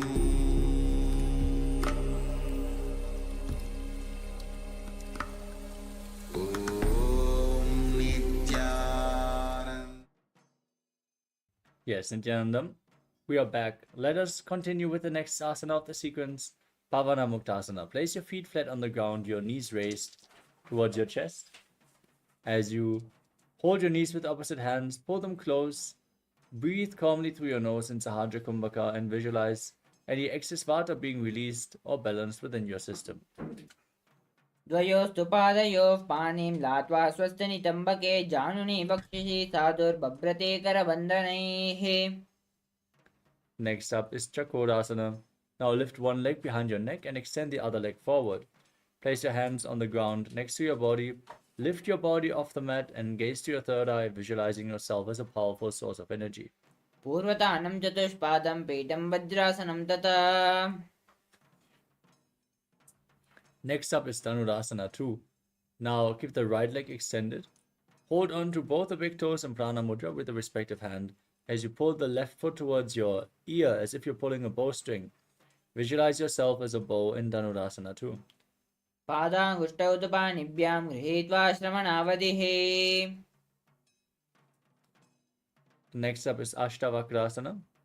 Now lift the left leg over top of your shoulder and hook the right foot over top of the left. Extend your legs out to the side as you lean forward, find balance and lift your body off the ground, visualizing yourself as a flying crane. वासिष्ठमतकौण्डिन्यं मूर्तकुक्कुटमेव च. Now place the left foot flat and the right foot on top of the left thigh. With the left knee raised, bring the left shoulder underneath the raised knee. Gaze up and visualize yourself being immortal and able to exist solely on prana. एतत् प्रभेदं वक्ष्यामि करोति यः स चामरः. Next up is Parashvamatsyendrasana. Now place the right foot at the outside of the left hip and step the left foot over top of the right knee. Twist your right elbow outside the raised knee and bring the hand below to interlock your fingers behind your back as you gaze up towards your third eye and visualize Sage Matsyendranath. पार्श्वाभ्यां धृतते यास्तु पार्श्वमत्सेन्द्रमुत्तमम्. Now repeat Chakrasana on the other side. Lift the other leg behind your neck and lift your body off the ground as you visualize yourself as a powerful source of energy. Gaze to your third eye. पूर्वतानं चतुष्पादं पीठं वज्रासनं तथा.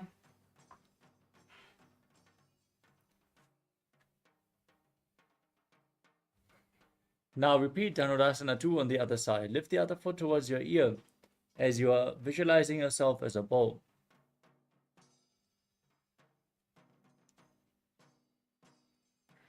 पादाङ्गुष्ठौ तु पाणिभ्यां गृहीत्वा श्रवणावधि. Next up is Ashtavakrasana.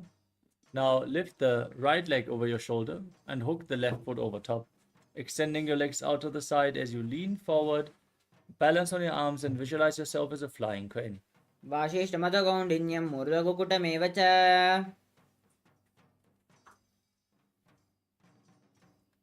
Now repeat Pranasana. Place the left foot onto the right thigh and bring the right shoulder beneath the right knee as you gaze up and visualize yourself as immortal, able to exist on prana. एतत् प्रभेदं वक्ष्यामि करोति यः स चामरः. Now bring the left foot to the right hip and step the right foot over top of the left knee. Twist your left elbow around the raised knee. Interlock your fingers behind your back as you gaze up and visualize Sage Matsyendranath, the master of Hatha Yoga, and Parashvamatsendrasana. पार्श्वाभ्यां धृतते यास्तु पार्श्वमत्सेन्द्रमुत्तमम्.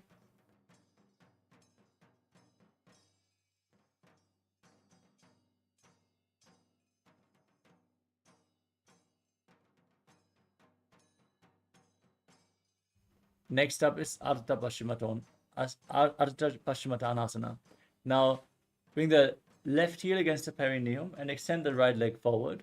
Lean forward and down and hold onto the right foot with both hands as you visualize Swamiji in your inner space.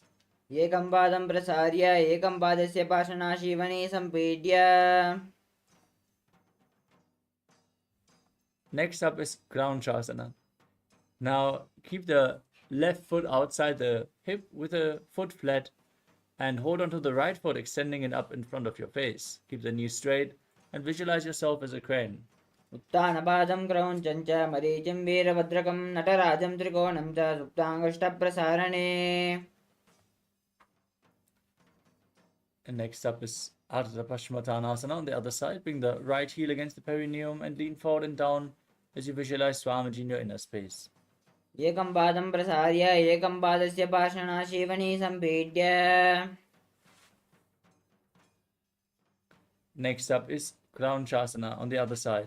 Place the right foot flat outside the body and hold onto the left foot, raising it up in front of your face as you visualize yourself as a crane. उत्तानपादं क्रौञ्चं च मरीचिं वीरभद्रकं नटराजं त्रिकोणं च सुप्ताङ्गष्टप्रसारणे. The next asana is Swastikasana. Now sit in a cross-legged position with your hands on top of the knees, the feet in between the thighs and calves. As you gaze to the nose, embody peace, well-being, and good fortune. Visualize a swastika in your inner space. जानर्वहरन्तरे सम्यक् कृत्वा पादतले उभे. Next up is Gorakshasana. Now cover your heels with your hands. As you gaze to the nose, lock your chin to the chest and visualize the great sage Goraknath, the founder of the Natha Yoga Hindu Sampradaya. जानूर्वोरन्तरे पादौ उत्थानौ व्यक्तसंस्थितौ. Next up is Bhagasana 2. Now, place the left heel against the perineum, the right foot on top of the left thigh, and get ready to enter Shanmukhi Mudra. As you close your mouth with the little fingers, your nostrils with the ring fingers, eyes with middle and index fingers, and your ears with your thumbs.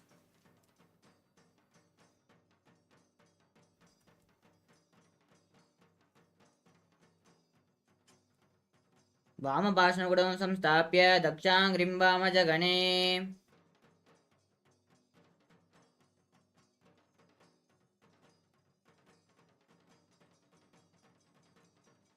The next asana is Yogasana 2. Now place your feet on top of opposite knees and place your hands on the ground next to your body. As you gaze to the tip of the nose, visualize Swamiji in your inner space and keep your mouth in the shape of the beak of a crow. Inhale through your mouth and exhale through your nose in Yogasana 2. उत्थानौ चरणौ कृत्वा संस्थाप्योपरि जानुनो. Next up is Urdhva Kukkutasana. Now, rotate your hands at the side of your body and lift your body off the ground.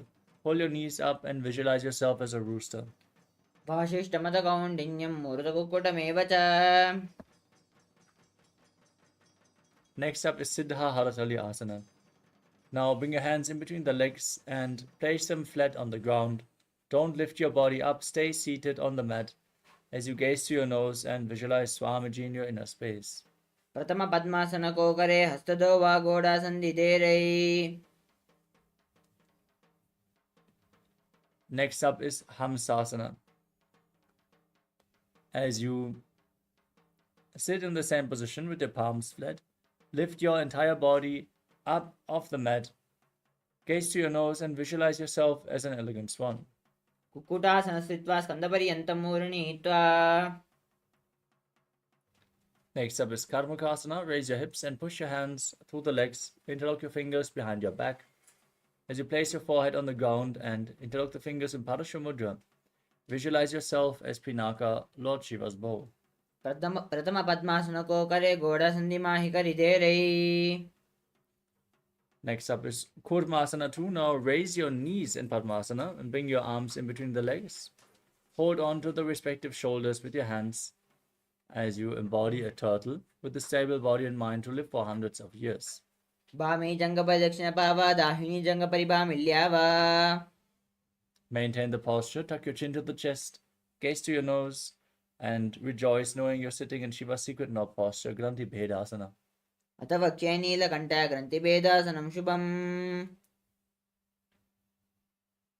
Next up is Uttana Kurmasana. Now roll onto your back, still holding onto the shoulders. As you gaze to the nose, embody a turtle laying on its back.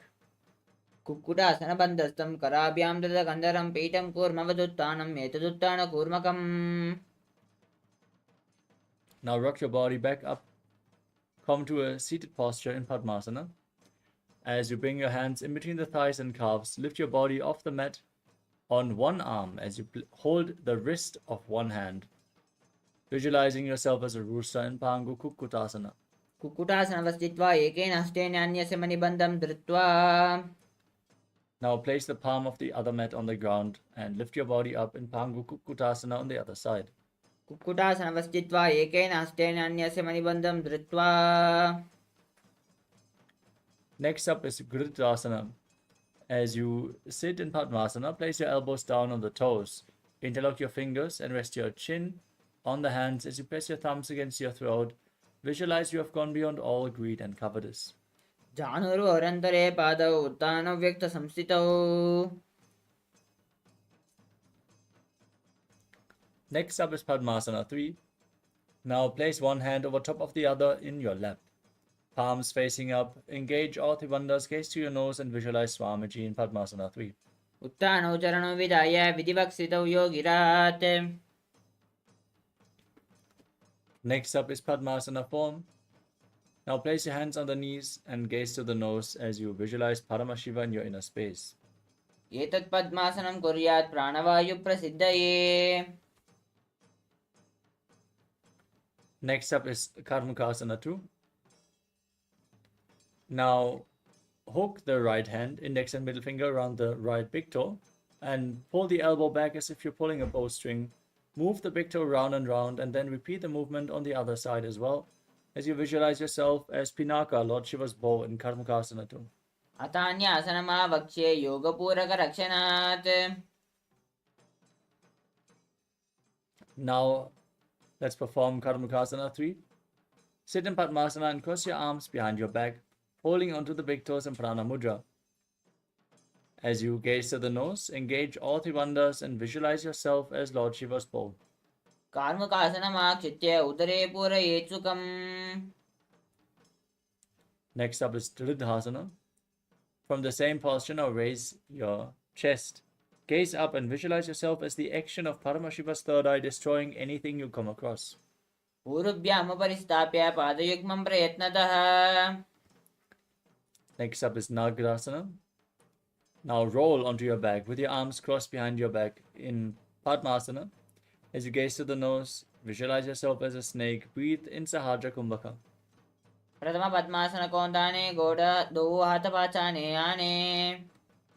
Now free your arms and legs, pull your knees up against your chest and squeeze your body into a ball as you bring your chin to the knees in Kandukasana.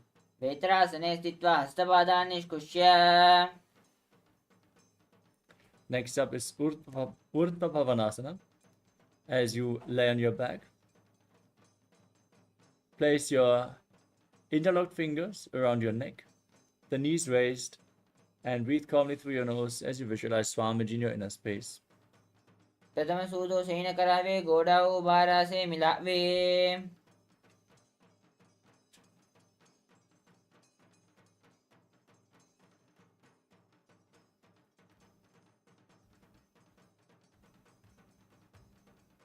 Next up is Marakata Pitasana.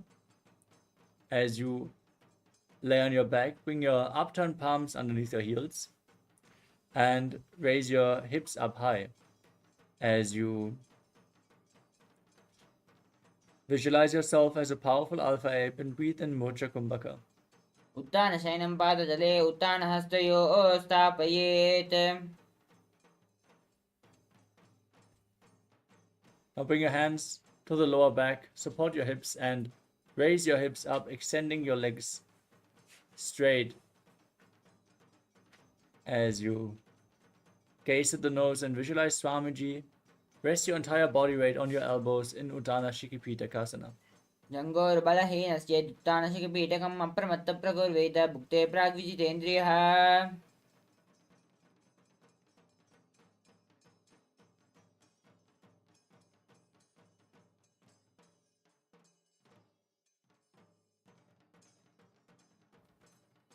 The next asana is Narakasana. With your arms flat on the mat, lift your entire body up off the ground, point the toes up towards the sky, and visualize yourself blissfully traversing through Narakaloka unscathed in Narakasana. ग्रीवाखण्डेन भूमिं विष्टम्भय पादाग्रद्वयमूर्धमुन्नयेत्. Now bring your hands to the lower back. Support your body weight with the elbows as you lean your legs down, engage your core intensely, angle your legs as you visualize yourself as a boat crossing the ocean of samsara in Tiryanakasana.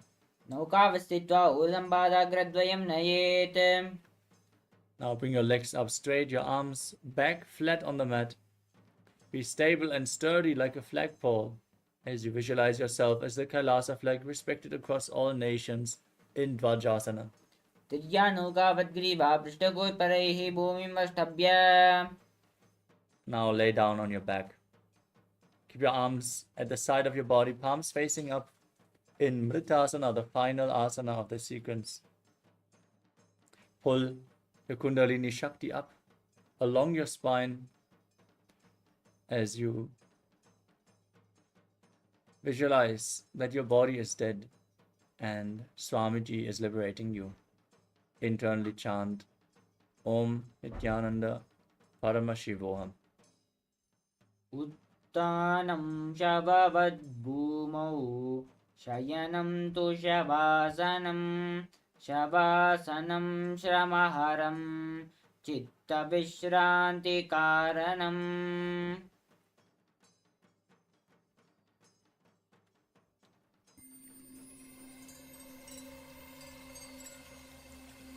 I welcome you all with my love and respect.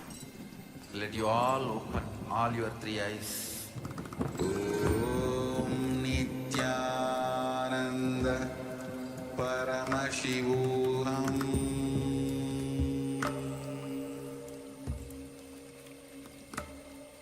Om Nithyananda Paramashivoham.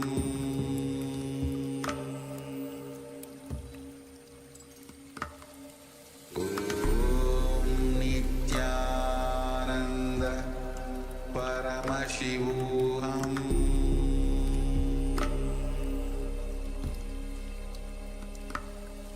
Om Nithyananda Paramashivoham. Om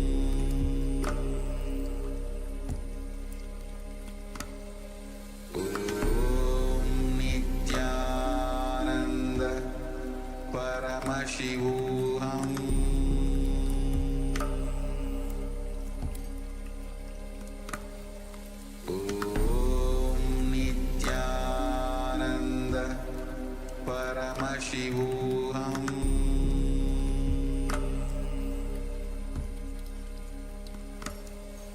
Om Nithyananda Paramashivoham.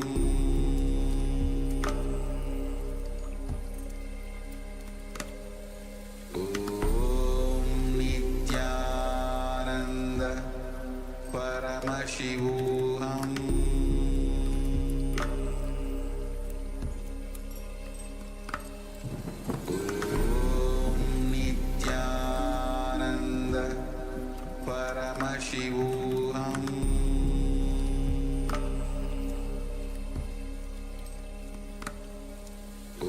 Om Nithyananda Paramashivoham. Om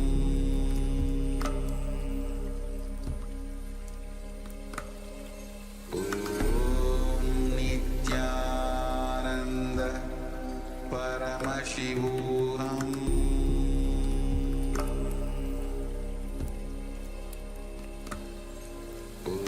Om Nithyananda Paramashivoham.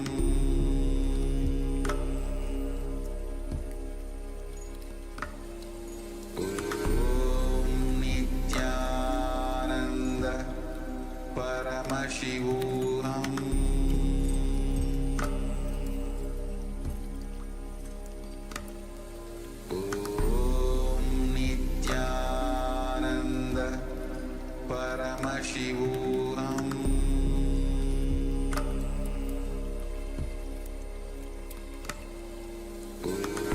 Om Nithyananda Paramashivoham.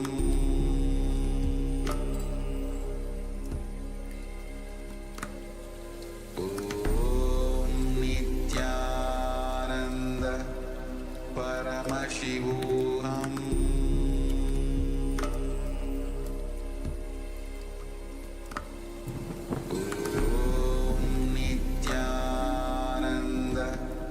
Paramashivoham.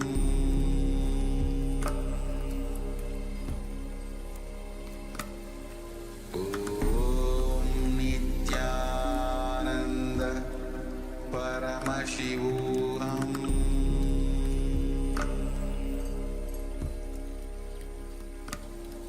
Om Nithyananda Paramashivoham.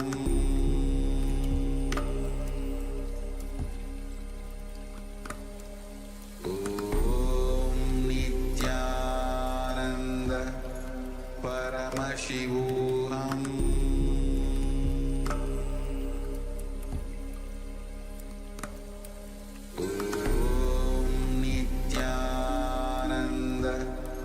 Paramashivoham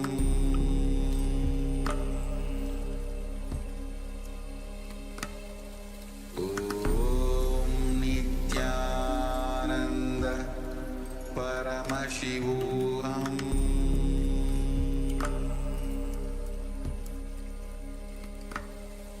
Om Nityananda Paramashivoham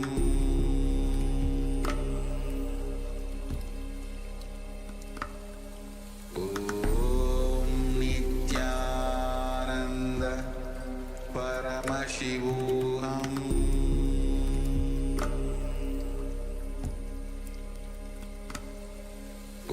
Om Nityananda Paramashivoham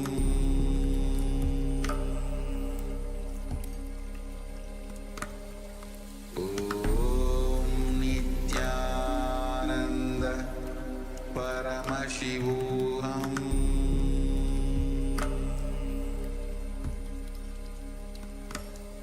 Om Nityananda Paramashivoham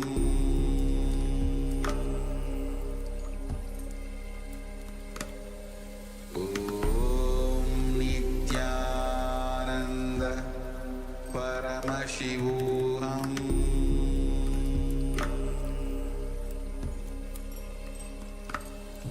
Om Nityananda Paramashivoham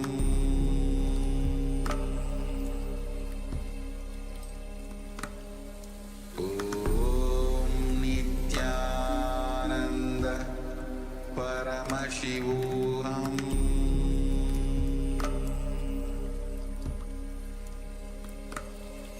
Om Nityananda Paramashivoham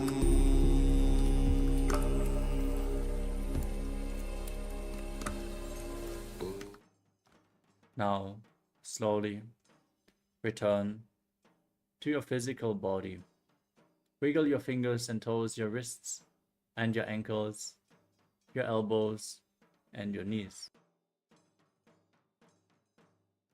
Pull your knees up towards your chest. Work your body from side to side. Slowly return to a comfortable seated position.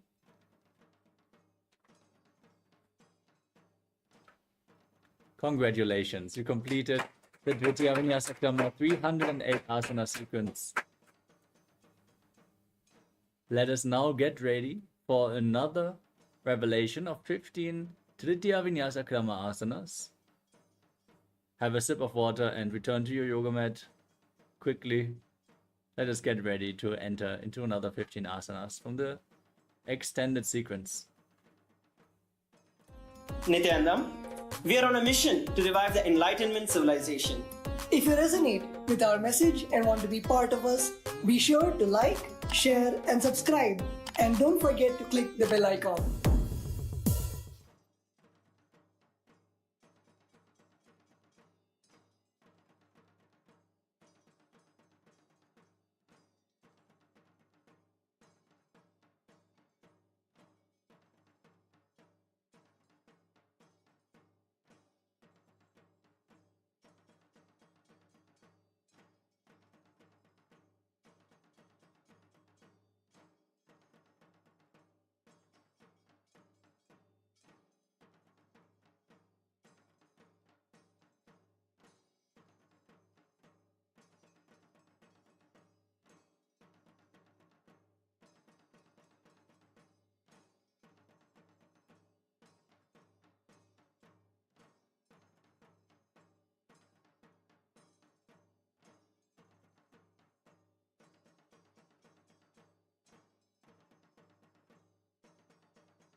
Yes, let us now start with the first asana, which is Pashini Mudrasana.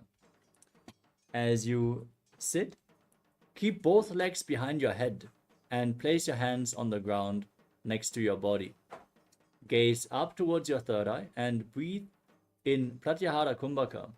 Visualize that the prana in your body is flowing upwards in golden light through the 9 points as revealed by Mahadeva. Visualize yourself bound by a noose of integrity, a means to keep your emotions integrated and aligned to your purpose. कण्ठपृष्ठे क्षिपेत् पादौ पाशवद् दृढबन्धनम्. Next up is Machandrasana 3. Now, from the same posture, keep your hands in fists and stack them over each other in front of your body. Gaze to your nose and visualize yourself as a fish in Machandrasana 3. वैसी करी दो वो काढ़े राशे, अरी करी दो वो हाथ की मुट्ठी करी दागी मुट्ठी. Now, join your hands in front of your chest in Anjali Mudra as you visualize Swamiji in Dvipada Shirasana. वैसी ने बाम पग माथा ऊपर लेवी डाकन पाछल्या भाग. Now, join the soles of the feet together as you hold on to the toes in a finger lock. Raise the feet above your head and gaze to your nose, visualizing yourself using the Shakti of Garima, and feel the heaviness of your body increasing as you gaze to your nose. आसन गोपी चंद कख्यो जैसे Yahoo को कीजे पुनिते से. The next asana is Devasana. Now lay down on your back and raise your legs upwards. Hold on to the feet with your hands and bring the legs near your head with the soles of the feet on the ground. Gaze to your third eye as you visualize all the gods and goddesses blessing you. प्रथमे सूधो सोवे सोजी करे काक से कर गह doji. The next asana is Mritika Banjikasana. As you lay on your back and raise your legs up, hold the feet from the side. Keep them to the side of your ears. Keep the back of your head on the ground and gaze to your nose. Maintain complete silence as you visualize yourself as the source of energy with nutritious vegetation sprouting from your being. प्रथम शयन सूधो हो जे थाने पग ऊंचाई आगनाई आने. Next up is Masakasana. As you lay on your back and raise your legs upwards and cross your legs behind your neck, place your hands below the buttocks and spread your hands flat on the ground. As you gaze to your nose, visualize an abundance of gold being showered on you. प्रथमे सूधो San है सेन है करे वाम पाद कंधा परिधरे. Next up is Chakrasana 2. As you lay down on your back and hold onto the big toes with the respective hands, gaze upwards as you visualize each of your chakras as a bright white light. Breathe in Sahaja Kumbhaka. बेहातनी अंगुल ओठी बे पगाना अंगली पकड़े. Next up is Tanasana. Now place your feet flat, the knees raised, and keep your hands resting on the side of your body. Visualize Swamiji in your inner space and breathe in Sahaja Kumbhaka. शववद् भूमौ तिष्ठेत् शवासनं भवति पादद्वयं वितनोत्तानासनं भवति.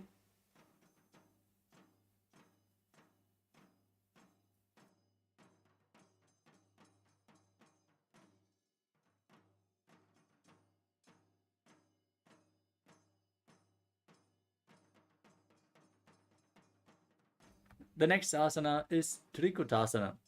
As you lay down on your back with your elbows on the ground and your feet flat, raise your chest and head up, lifting the middle portion of the body only, as you visualize yourself as a mountain with 3 peaks.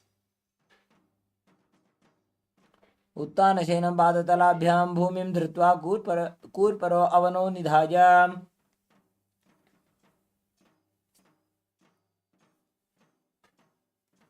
Now, place your hands flat on the ground and lift your body up into a plank position.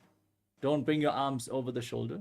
Just straighten your body up into a plank on 4 limbs. As you visualize each limb as a pillar of a Hindu temple in Chatuspada Pitam. पूर्वदानं चतुष्पादपीठं वज्रासनं तथा. Now extend your legs forward straight in a backwards plank position in Purvatanasana as you gaze through your nose and visualize Swamiji in your inner space. चकोरक्रं च शलभभुजङ्गमपि वृश्चिकम्. Next up is Urdhva Konasana. As you lay on your back, extend your hips up. Support your lower back with your hands, and once you raise your legs up, separate them over top of your body as you visualize Swamiji in your inner space.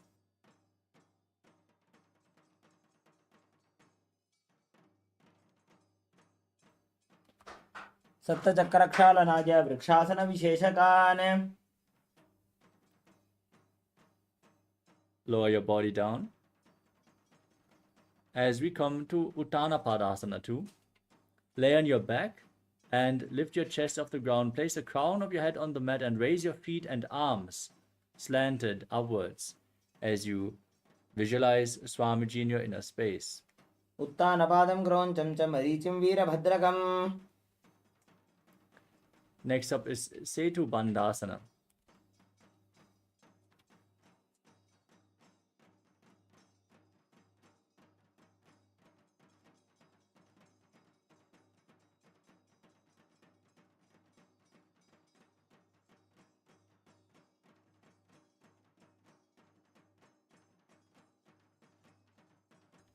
Now place the crown of your head and your feet on the mat, and then cross your arms in front of your chest, resting on your head and your feet as you visualize Swamiji in your inner space. Visualize your body as a bridge. वासिष्ठमदकौण्डिन्यं ऊर्ध्वकुक्कुटमेव च.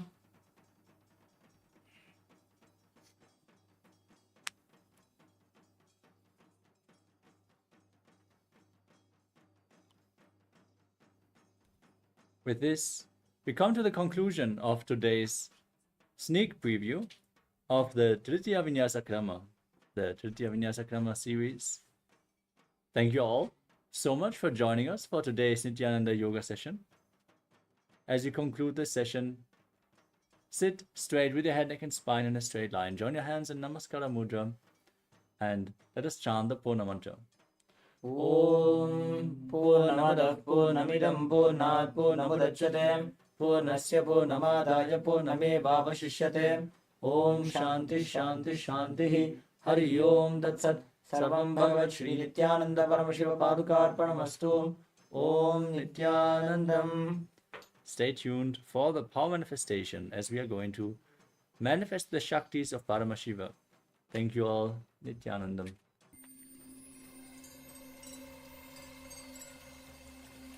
I welcome you all with my love and respect. Let you all open all your 3 eyes. Om Nithyananda Paramashivoham.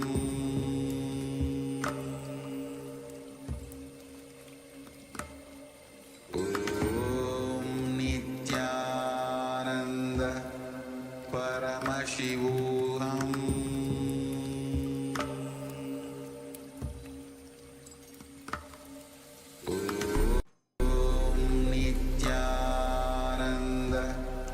Paramashivoham.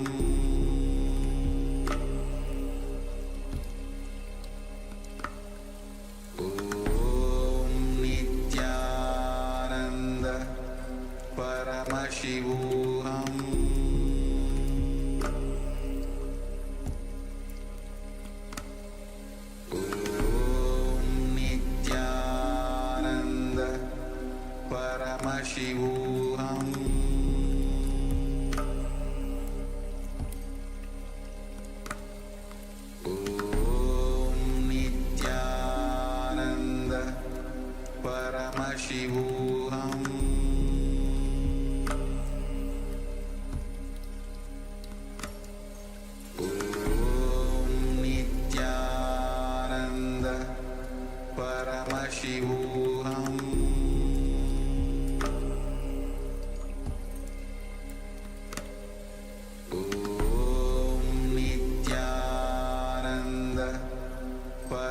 Paramashivoham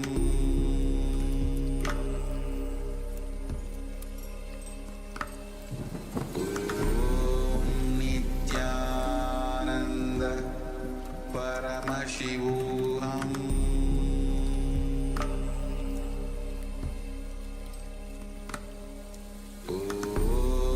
Nithyananda Paramashivoham नित्यानन्दं परमसुखदं केवलं ज्ञानमूर्तिं द्वन्द्वातीतं गहनसदृशं तत्त्वमस्यादिलक्ष्यम् एकं नित्यं विमलमचलं सर्वदी साक्षिभूतं भावातीतं त्रिगुणरहितं सद्गुरुं तं Namami.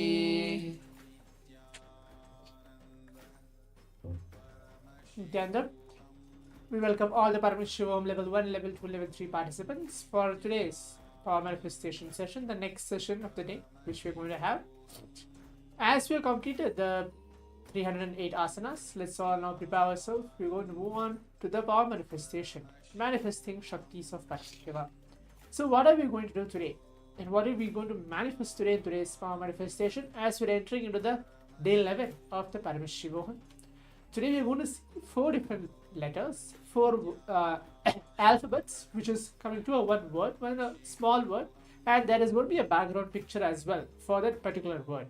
For example, if I can take an example of the word years, and then there will be a word called EARS, and the background as well, I'll be projecting the image of a year. So that's how we're going to see. Either you can see the image or you can see even the letters and describe the image or even tell the words what you are able to see in this round of the Power Manifestation. Hope that is all clear for all the participants, as today we are going to go into this aspect of the Power Manifestation today. If you are already having your eye bands, pen and paper, that's good. Otherwise, quickly go and grab all your eye bands, get your eye bands, pen and paper, please be seated. If you're watching us in the Zoom rooms, from the Zoom rooms, please keep your cameras turned on. If you're watching us from the live, from the YouTube live or the social media platforms, sit and give your complete listening throughout the next 21 minutes of this Power Manifestation. In the meantime, let's all go through the Shastra Pramana, which are the scriptural reference to manifest the power of third eye.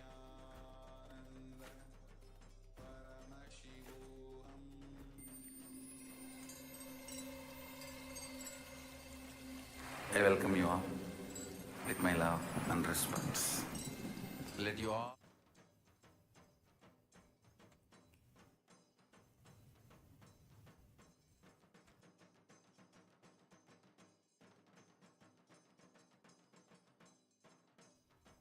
Yes.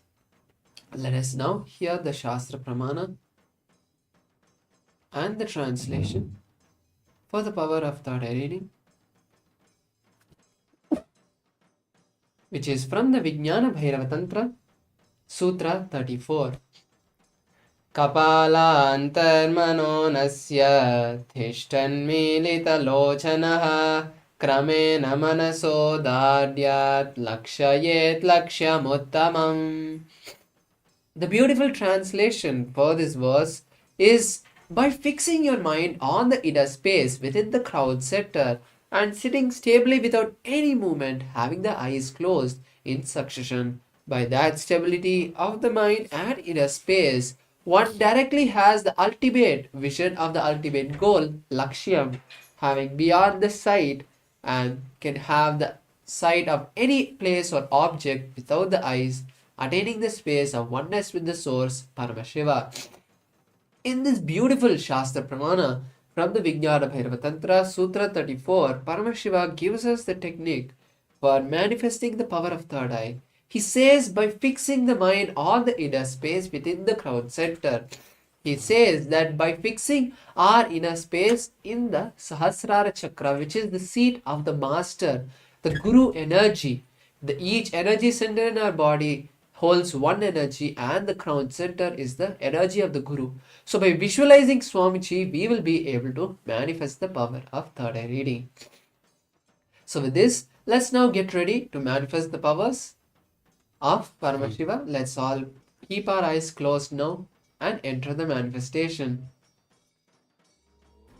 So as we heard the beautiful revelation of the Shastra Pramana, the scriptural reference, now let's prepare ourselves. Keep your eyes blindfolded. And we're going to be entering into the first round. We're going to have multiple rounds today as well. Please keep your eyes closed. To reiterate what we're going to manifest today for all those participants who missed and who are thinking that what are we going to do today? I'm again repeating, we're going to see four letter words, which is coming to a one single word. I'm going to project that, and the background is going to be that very word. As I said, as an example, if I'm going to project the word years, and the background of the image will be the image of a year, which is going to get projected. So you can either see the letters, the words, or the image. So this is going to be the round of the power manifestation today. Please keep your eyes closed. Blindfold yourself.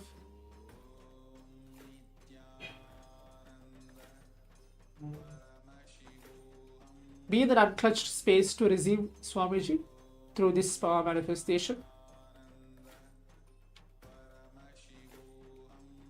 Start chanting the Mahavakya. Om Nityananda Paramashivoham.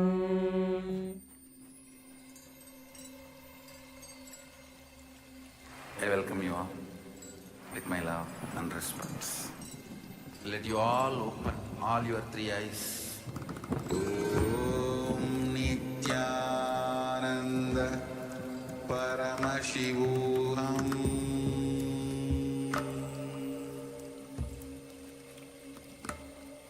Om Nityananda Paramashivoham.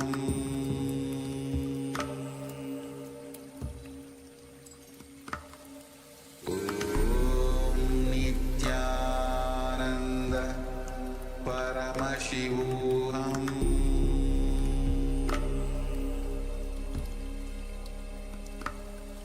Om Nityananda Paramashivoham.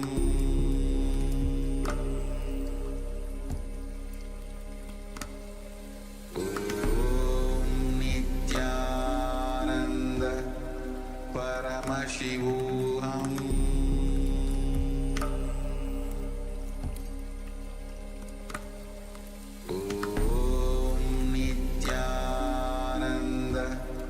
Paramashivoham.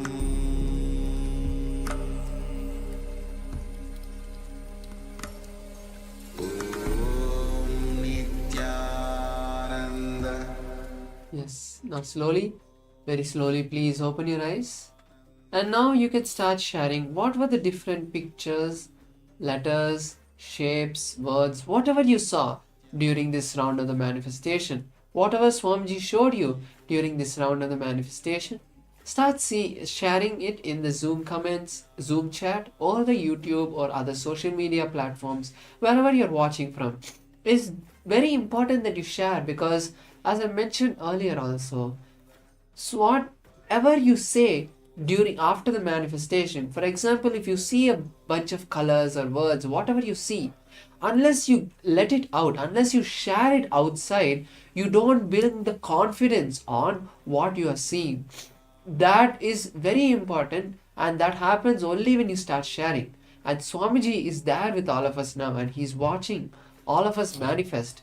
So share now whatever you saw during this round of the manifestation. So now let's all move on to see the image, which is going to get projected in a few moments. Yes, so as you can see, the image is, or the word, starting off with the word, it's a four-letter word, which is gift, G-I-F-T. And the background image, as you can see, there are three gift boxes with red in color. And there is kind of a blur background, which is white, and there's pink, kind of orange, light orange, red. Most of it is white as well in this first round of the power manifestation. So if any one of the participants is able to get through either colors or even letters, any one of the alphabets, you have actually manifested the first round of the power manifestation.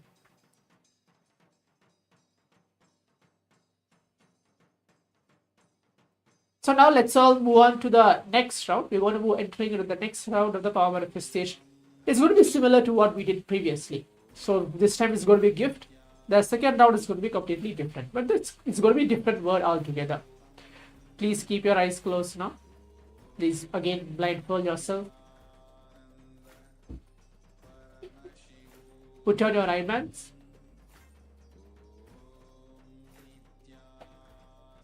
Start chanting the Mahavakya. Om Nityananda Paramashivoham. I welcome you all with my love and respect. Let you all open all your three eyes. Om Nityananda Paramashivoham.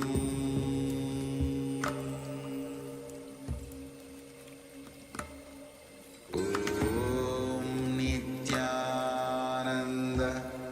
Paramashivoham.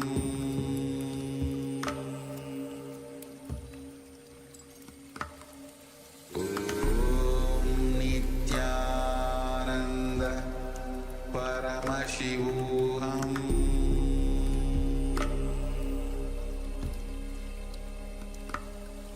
Om Nityananda Paramashivoham. Om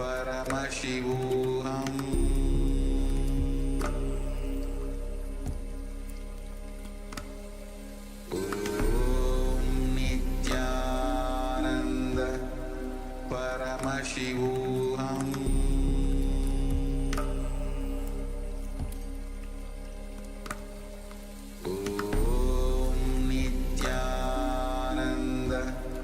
Paramashivoham.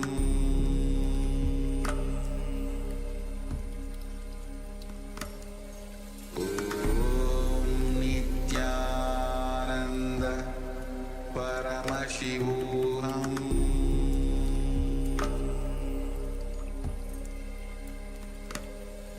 Om Nityananda Paramashivoham.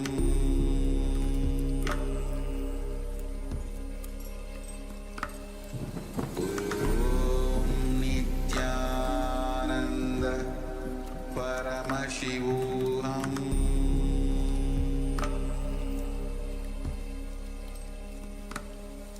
Om Nityananda. Yes, now slowly, very slowly, please relax and now open your eyes.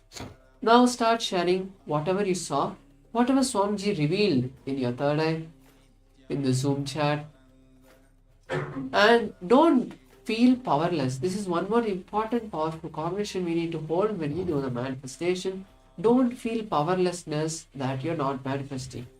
Swamiji's energy is the energy that is manifesting this. Like how electricity burns a light bulb, the same way it's Swamiji's energy that is flowing through us to make us manifest. So if you feel that why am I not able to do, why am I not able to do, that is completely wrong. It is not you are not able to do. You are still becoming a channel for Swamiji to flow through, but it is Swamiji who is doing it. So if you don't manifest, don't feel that you have not manifest first of all. It is that you are yet to manifest, and Paramashiva is building you, is strengthening your foundation. So if you have still yet to manifest, just be grateful to Swamiji for giving you the opportunity to even manifest the powers, because billions of people in the world are, out of all of them, it's only few of us who are manifesting. Same way, if you have manifested, be grateful once again to Swamiji that you have manifested. So now I request everyone to post what you saw during this round of the manifestation. Yes, so as we come into the final round, this will be the final round of the power manifestation. Let's all move on to see the image which is there. So in this round, there is the image of a tree. It's not one tree, but many trees are there, but the word is tree, T-R-E-E, the 4-letter word. The background is kind of gray, which is there, like kind of it's cloudy. And the image itself is many trees, which are there in this round of the power manifestation. So with this, as we come into the conclusion of any round, the first or the second, 2 rounds which we had today, any rounds of the power manifestation, if any one of the participants were able to get through and manifest, or even both rounds, you can share your experience or those social media telling that yes, this is what you have experienced and you're having a breakthrough in today's Paramashivoham program. With this, we're going to move on to the next session. Stay tuned. We're going to move on. We're going to have a wonderful day coming along to receive Swamiji in our life. Thank you, Nithyanandam. Nithyanandam, we are on a mission to revive the Enlightenment civilization. If you resonate with our message and want to be part of us, be sure to like, share, and subscribe. And don't forget to click the bell icon.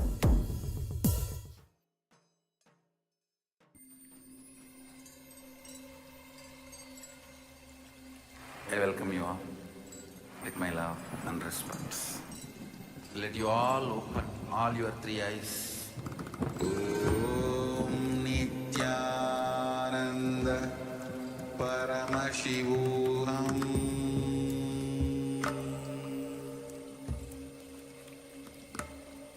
Om Nithyananda Paramashivoham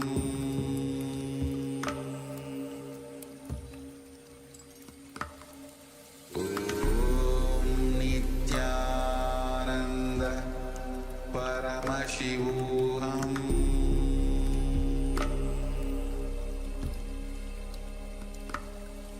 Om Nithyananda Paramashivoham.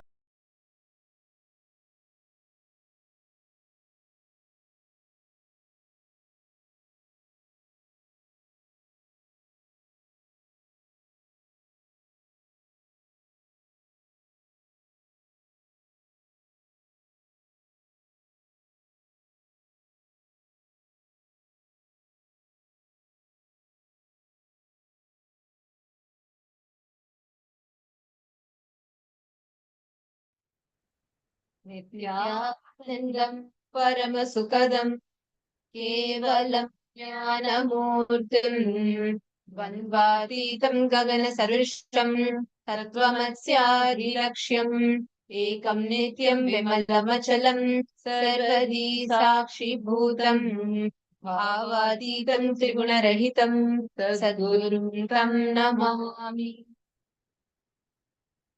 Nithyanandam, we welcome all the viewers, every one of you, all the participants, each and every one of you for this very, very special program today. Today, as the US and Eastern time zones continue to celebrate the Jayanti Avatara Dinotava of Swamiji, today we take the pleasure of welcoming all the participants from world over joining us for this very, very special, unique, powerful celebrations. And today, we are going to be continuing to learn about one of the most profound aspects of life.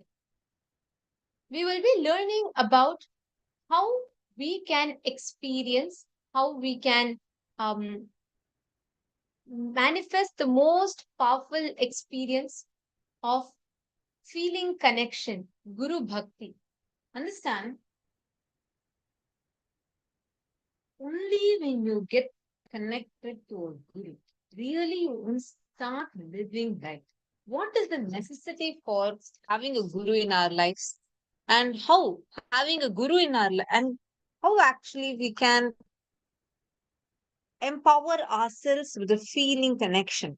The feeling connection, Bhakti itself is a power by itself. Today, we are going to be learning about this. And we welcome each and every single participant that is sitting here with us. Nithyanandam, to all of you. How are all of you doing? And how excited are each of you? I request all of you to take a moment and please share with us what exactly you're looking forward to learning from today.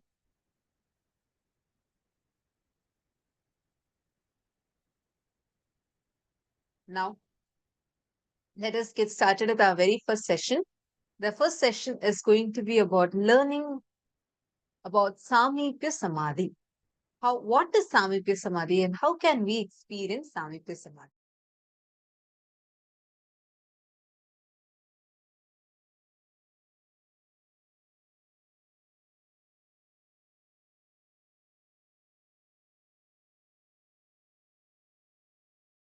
The Purana Jivan Mukti, Videha Mukti, KAILASA Padavi.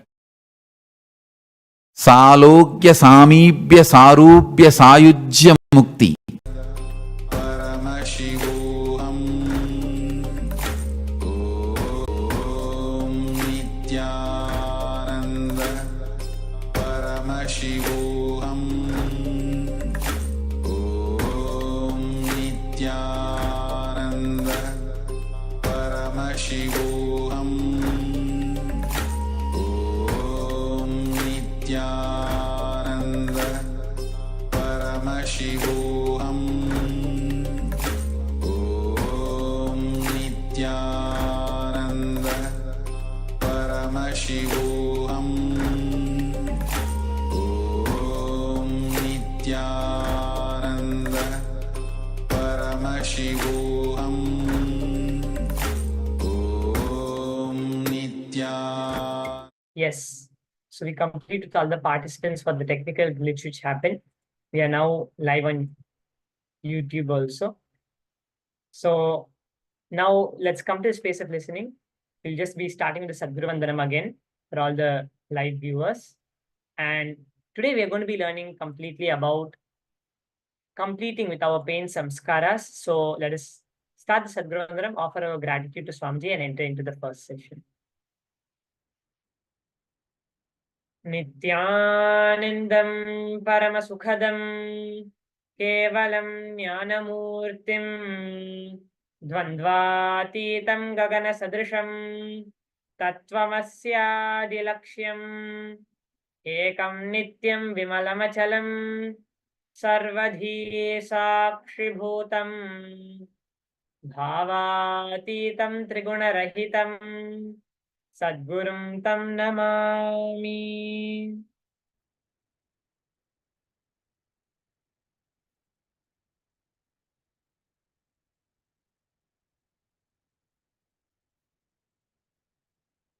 Let us now enter into the space of gratitude, and let us now enter into the first session. So in today's first session, we are going to be going down directly to the fundamentals. We're going to be seeing first about our root pattern. So let us come to the space of listening and enter into the session. I request all the participants, keep your videos and be seated in front of the camera with enough lighting on throughout the day as we move on to the sessions, and ask any questions you have, any doubts, any clarifications. And if you want to share an experience too, please feel free to leave a message in the chat and we'll be happy to respond. So now we're going to be entering into the first session for today with that.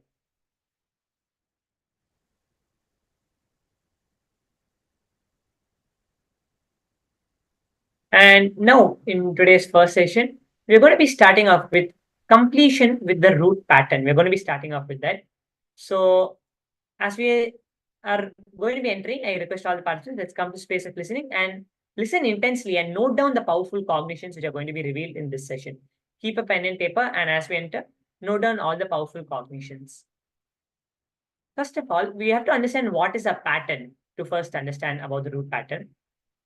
Forgetting the solution and falling into the same problem again and again. As you understand, a pattern. Again and again, collecting a same thought current and again cherishing it and internalizing that continuously is what we say as a pattern. Usually, now to understand about a root pattern, our root pattern, first of all, gets created always before the age of 7. After the age of 7, we only build upon the root pattern, but a root pattern is never developed after the age of 7, only before the age of 7. Only from our root pattern, all our incompletions start. Swamiji explains like the root pattern is the thread. That is when the root pattern is the time when we first form our mind. Our mind is first formed when we start first cognizing something about the reality we are perceiving. When we start cognizing something about that, that is when we first form the root pattern, where the first we form our mind on it. The thread is what we first take. And then all the other incompletions, we start piling on top of that. We form a mala, like you can say a thread. We form a thread and we put the beads and form a mala out of that with all the other incompletions on top of that root pattern. That is what Swamiji explains as the root pattern. All our past thoughts, emotional patterns, hangovers, residues, all of this is the incompletion which we are holding presently. Presently, what we are understanding. All our past thoughts, emotional patterns, and hangovers and residues, and the way we are functioning now, all of that is the definition of incompletion. Like, just for an example, something from the past which you cognized from the reality which happened. Like one day you saw some murder happening on the beach, and the memory is still sitting in you, the hangover of the memory. That is what we say as the incompletion. Incompletion which is sitting at the present moment, collected from the past moment, and which is still running your life from.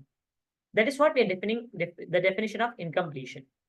Now, to understand it very simply, all our patterns boil down to one root pattern where we started. Like now, if you have a mala, if you have a necklace, if you are able to just cut the thread, all the beads fall out. Same way, all of it boils down to that one root pattern.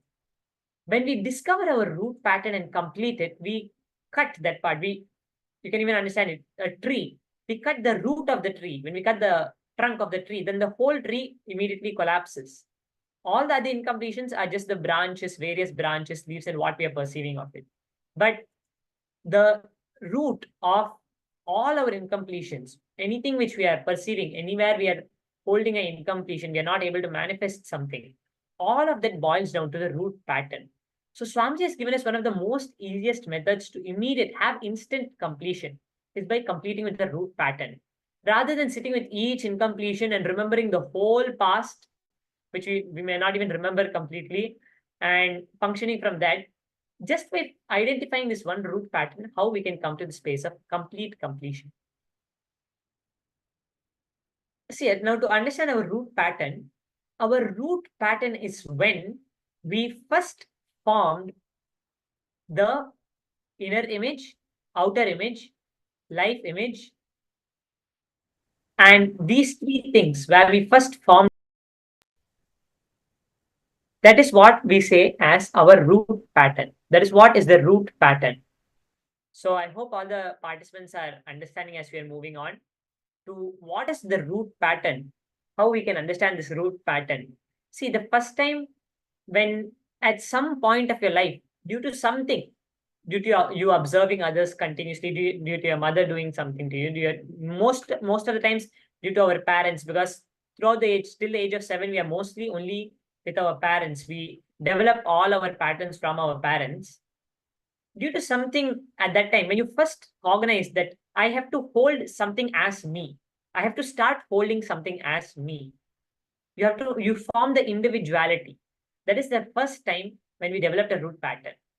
You understand, actually, when you're a child, you do not have any problems. When you are a child, you never had any problems. You were never incomplete because of anything. It was just, you were just being, you were just existing at that time. You never felt anything as wrong, right? Like you were never incomplete because of something. You may be crying, but you never cognized that as an incompletion and held that as an incompletion. But the root pattern is the time when we first decide to separate ourselves and hold the individuality, hold the identity as ourselves. So we're going to be learning very deeply about this root pattern. Just to chant a Shastra Pramana to understand about it deeply. This Shastra Pramana comes from the Bhagavad Gita.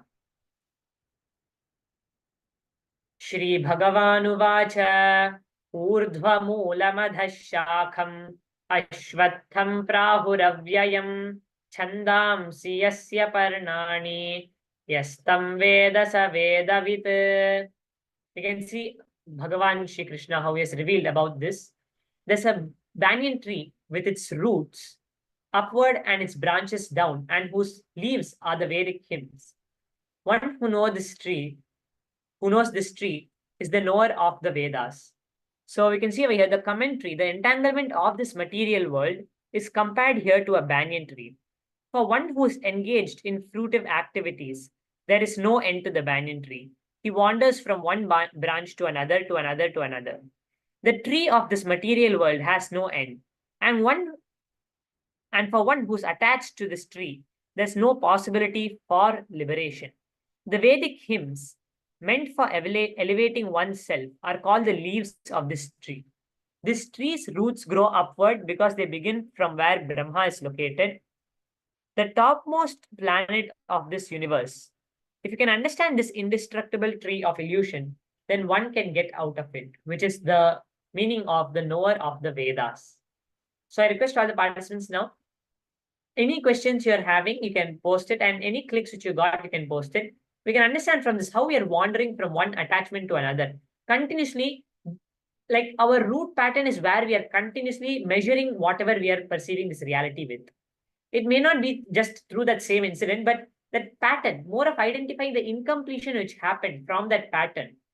We'll even be able to actually, we'll even be able to feel that pattern physically somewhere. It starts affecting our organs and all of those. Like after the age of 30, then you'll be able to see it will start affecting the organs in our body also. This root pattern is where we start manifesting our whole reality from. It's like from this root, we start manifesting our whole reality. We start perceiving our whole reality. Anything happens, the first reference is to the root pattern, and then we cognize it. So we can understand deeply about this root pattern. And there's another Shastra Pramana which says, Viparyayo mithya jnanam atadrupam pratishtham. Means, it's from the Patanjali Yoga Sutras. Interpreting based on past conditioning leads to misconception or wrong understanding. So we can understand any understanding we have about this reality is incorrect because it's all formed from a root pattern. We have not formed the right root pattern. We have not formed ourselves as a principle. So now understanding how does our root pattern affect our life? All our struggle, impossibility, inauthenticity is what our root pattern keeps alive. Our root pattern starts causing self-doubt, self-denial. Anytime we are trying to move towards something in life, anytime we create a possibility in life, anything is a possibility which comes, our root pattern creates self-doubt, self-hatred, self-denial out of that. We can see in our own lives how much we are holding that in our own lives. Anytime any possibility comes, immediately we doubt, okay, now will I be able to do this, or will this manifest, or will this happen? Yes. So we can see over here how the root pattern is running our lives. Till we find our root pattern and complete with it, we will not have a desired result from any spiritual technique. We will not be able to understand, we'll not be able to start moving ourselves here. Like it's a white board now we are holding. We have written so much on top of that white board.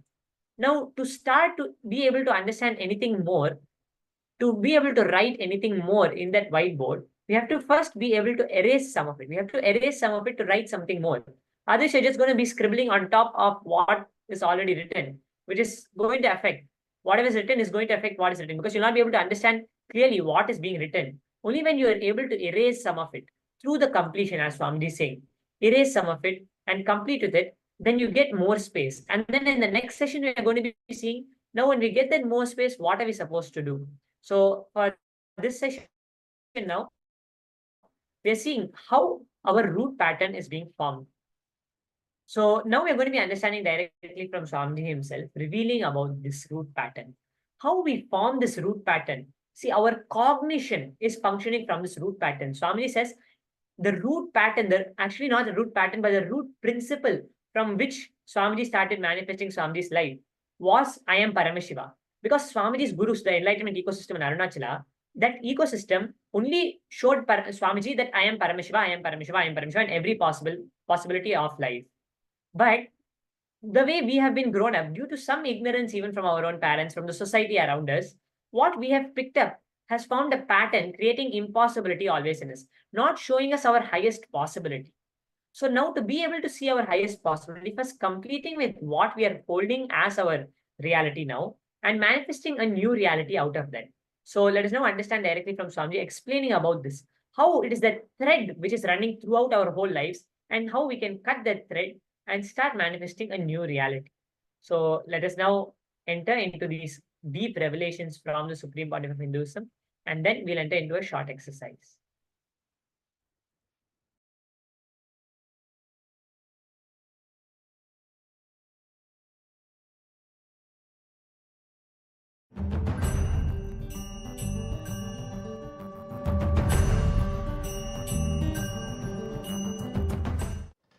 I wanted you to understand this one thing.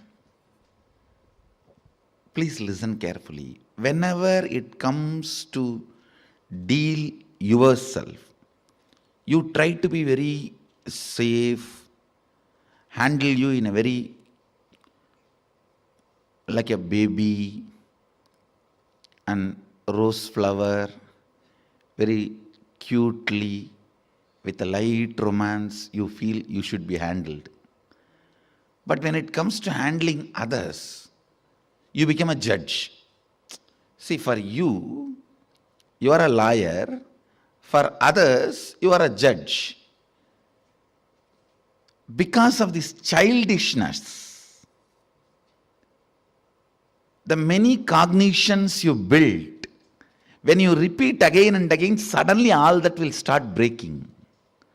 All that will lose power over you. Very simple. Very, very, very straightforward, simple. Just few lines. Listen to this few lines carefully. 1. Try to remember the earliest, as far as your memory goes, the earliest first time you felt powerless, either by fear or guilt or weakness. First time when you felt powerless. It can be as simple as your mother made you sit on the dining table, or you were playing in the rain and your mother slapped you and dragged you inside the room, or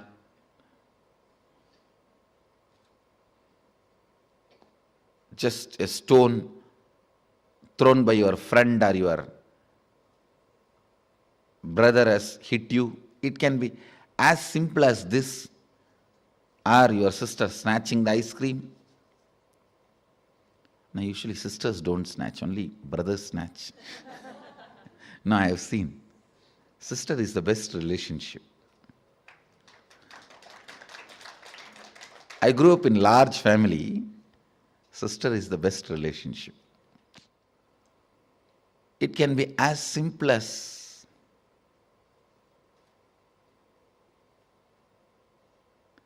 your mom gave one sweet extra to your younger brother.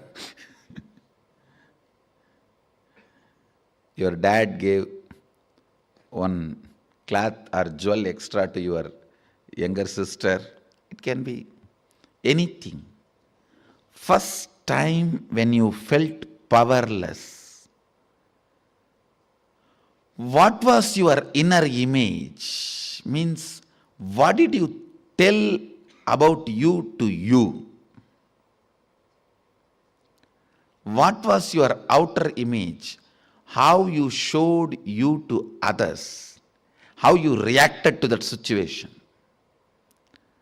And what was your life image? Means, how did you judge others or life at that moment?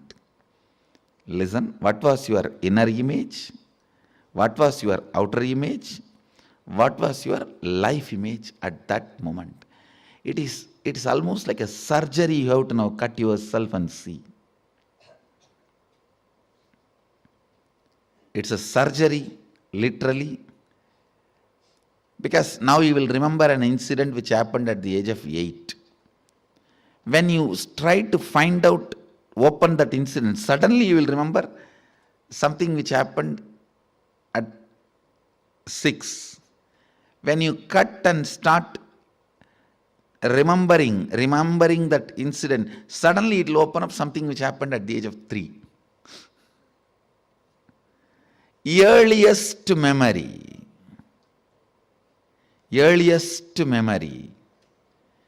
First time, as far as you can remember,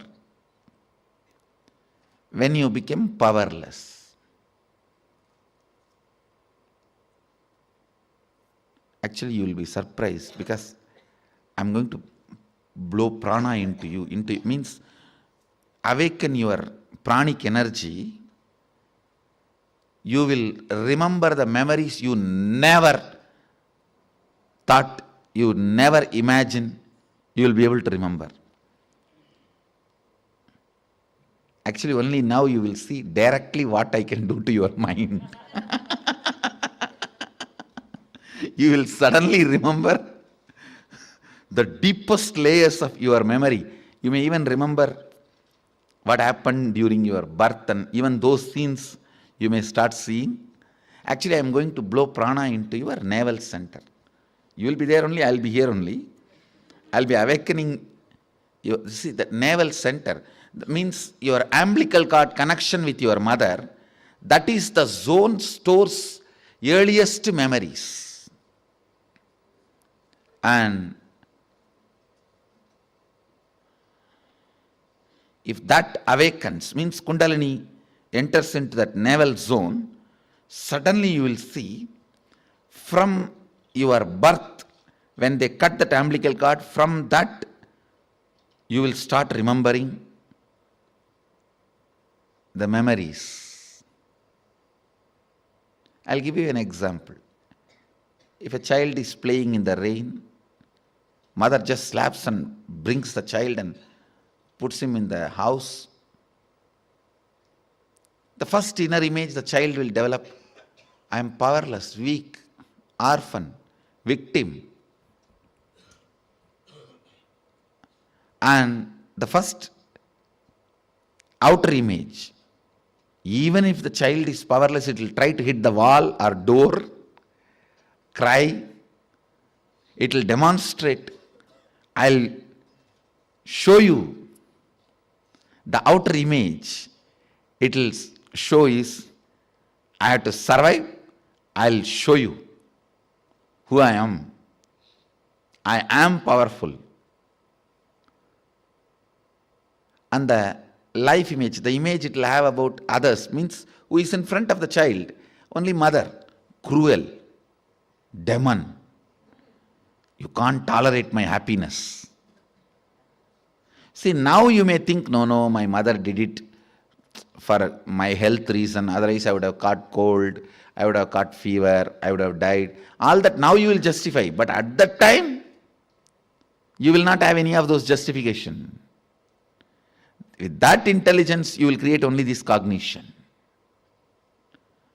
All of you are getting it? Actually, I am going to churn and awaken the Kundalini Shakti on your navel. How many of you understood this example? When the child is dragged, there are 3-4 rules. Always root pattern will be formed before the age of 7. So the first incident you find will be before the age of 7. If it is after 7, you will have to dig out and you will find it. Always the incident will be before the age of 7. That's one. Second, all major sufferings, whether it is physical or mental, you go through in the life will be connected to that root pattern. It is the root pattern responsible for serious physical or mental sufferings you go through. It starts only from there. And blessed are those who complete with their root pattern when they are young or before it manifests as any serious disorder. How many below 30? Raise your hand. You guys are the real blessed. Real blessed. Because it will never manifest as any disease in you. It's killed. Means the poison is destroyed before it can damage any part of you. Of course, others also, poison is destroyed. Now, but now I have to heal the parts which has already been damaged. The toxic mental setup which is already created, the subtle brain grooves get developed based on your thinking pattern. That needs to be completed. Means that work has to be done by tomorrow, next, the few sessions. Before 30, the strong grooves don't get developed. That is almost like a rangoli only. You can wipe it by ordinarily. But after 30, it's almost like they say in Guru Gita says, whatever Brahma writes with hand, Guru wipes by leg. Brahma writes by hand, Guru wipes by leg. So this is the wiping I am supposed to do. The subtle grooves you develop in your brain with your toxic mental setup.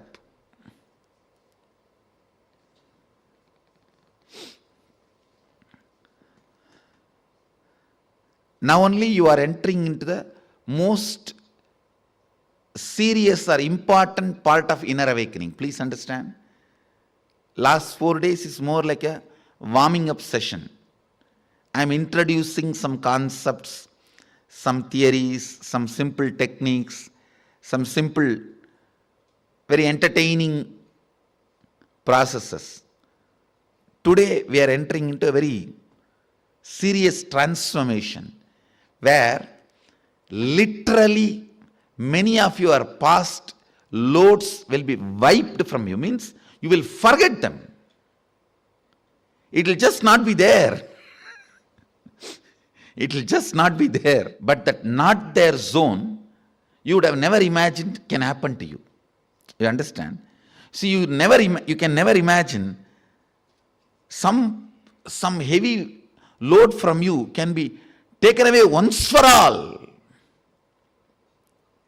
So now this is the process we are going to enter.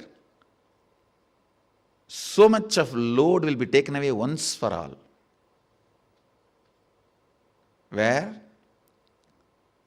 not only they become irrelevant to you, they are just not there for you. That is the best space to be.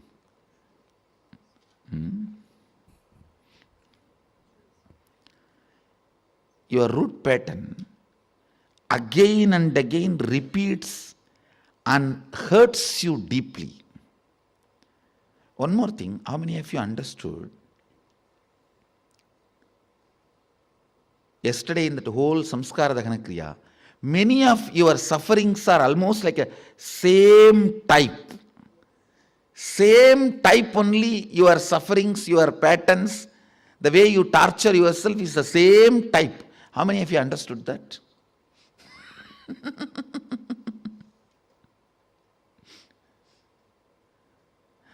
That will be disconnected or broken.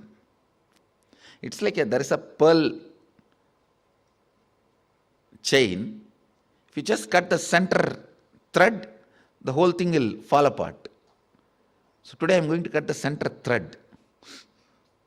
The root pattern which makes your life go in the same trend of suffering. Whether it is physical problem or mental problem. Usually it will start as a mind, then translate into physical. But now when we kill this, in the root, it will never grow or it will never, it loses its power to torture you physically or mentally or in any way.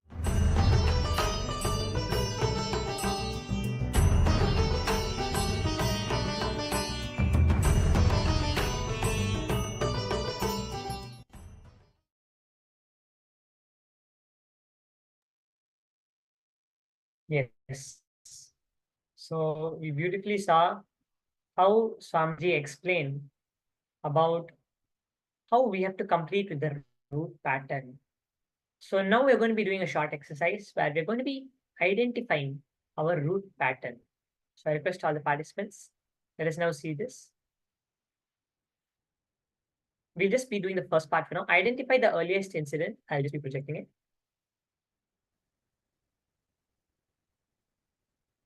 Sit straight and close your eyes. Relive the first root incident when you felt powerless. The first step, identify the earliest incident which made you powerless.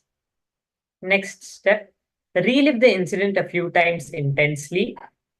And third step, when you relive the incident, your root pattern will become very clear to you. These are the three things which we are going to be doing now. Clearly writing down what our root pattern is. That's the only the first three steps you're going to be doing now. So I request all the participants, let's sit for 10 minutes now we're going to be taking and identifying the earliest incident which made us powerless and reliving the incidents a few times intensely. Clearly ironing out what is our root pattern. That's what we're going to be doing in this part. So I request all the participants, let's now start. Few moments to iron out and see what our root pattern is really. It will mostly be a very small incident or sometimes even a very large incident which might have changed a lot in your life. But try to go to the earliest one. Slowly, slowly, Swami saying now that slowly, slowly it will open up. So take some time and sit with yourself and see really where the root pattern is situated and how we are functioning from that. So now I'll be giving 10 minutes for all of the participants to do this, and then we'll move to the next step.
hope all the participants were able to finish penning down and identifying the root pattern completely and even reliving it so that we get a clear cut of what is our root pattern. Because in the further session, in the next session, we're going to be going deeper into it. So let us now move into the next session. Now we're going to be doing the power manifestation. See, especially after receiving the powerful cognition and then doing the completion. And now the power manifestation, more in a space. When we are able to be in that same space now, when we do the power manifestation, you'll see simply the powers will manifest much more easier, especially after the completion. So now let's enter into the power manifestation, and we'll be seeing the Shastra Pramana and seeing the powerful cognition for us to manifest the power. So as part of today's power manifestation, we are first going to be manifesting the power of will. So throughout the day, we're going to be doing various levels, but as part of the first level today, we are going to be manifesting this power. I'll explain the instructions as we move on, but just seeing the Shastra Pramana first, and then we'll move on.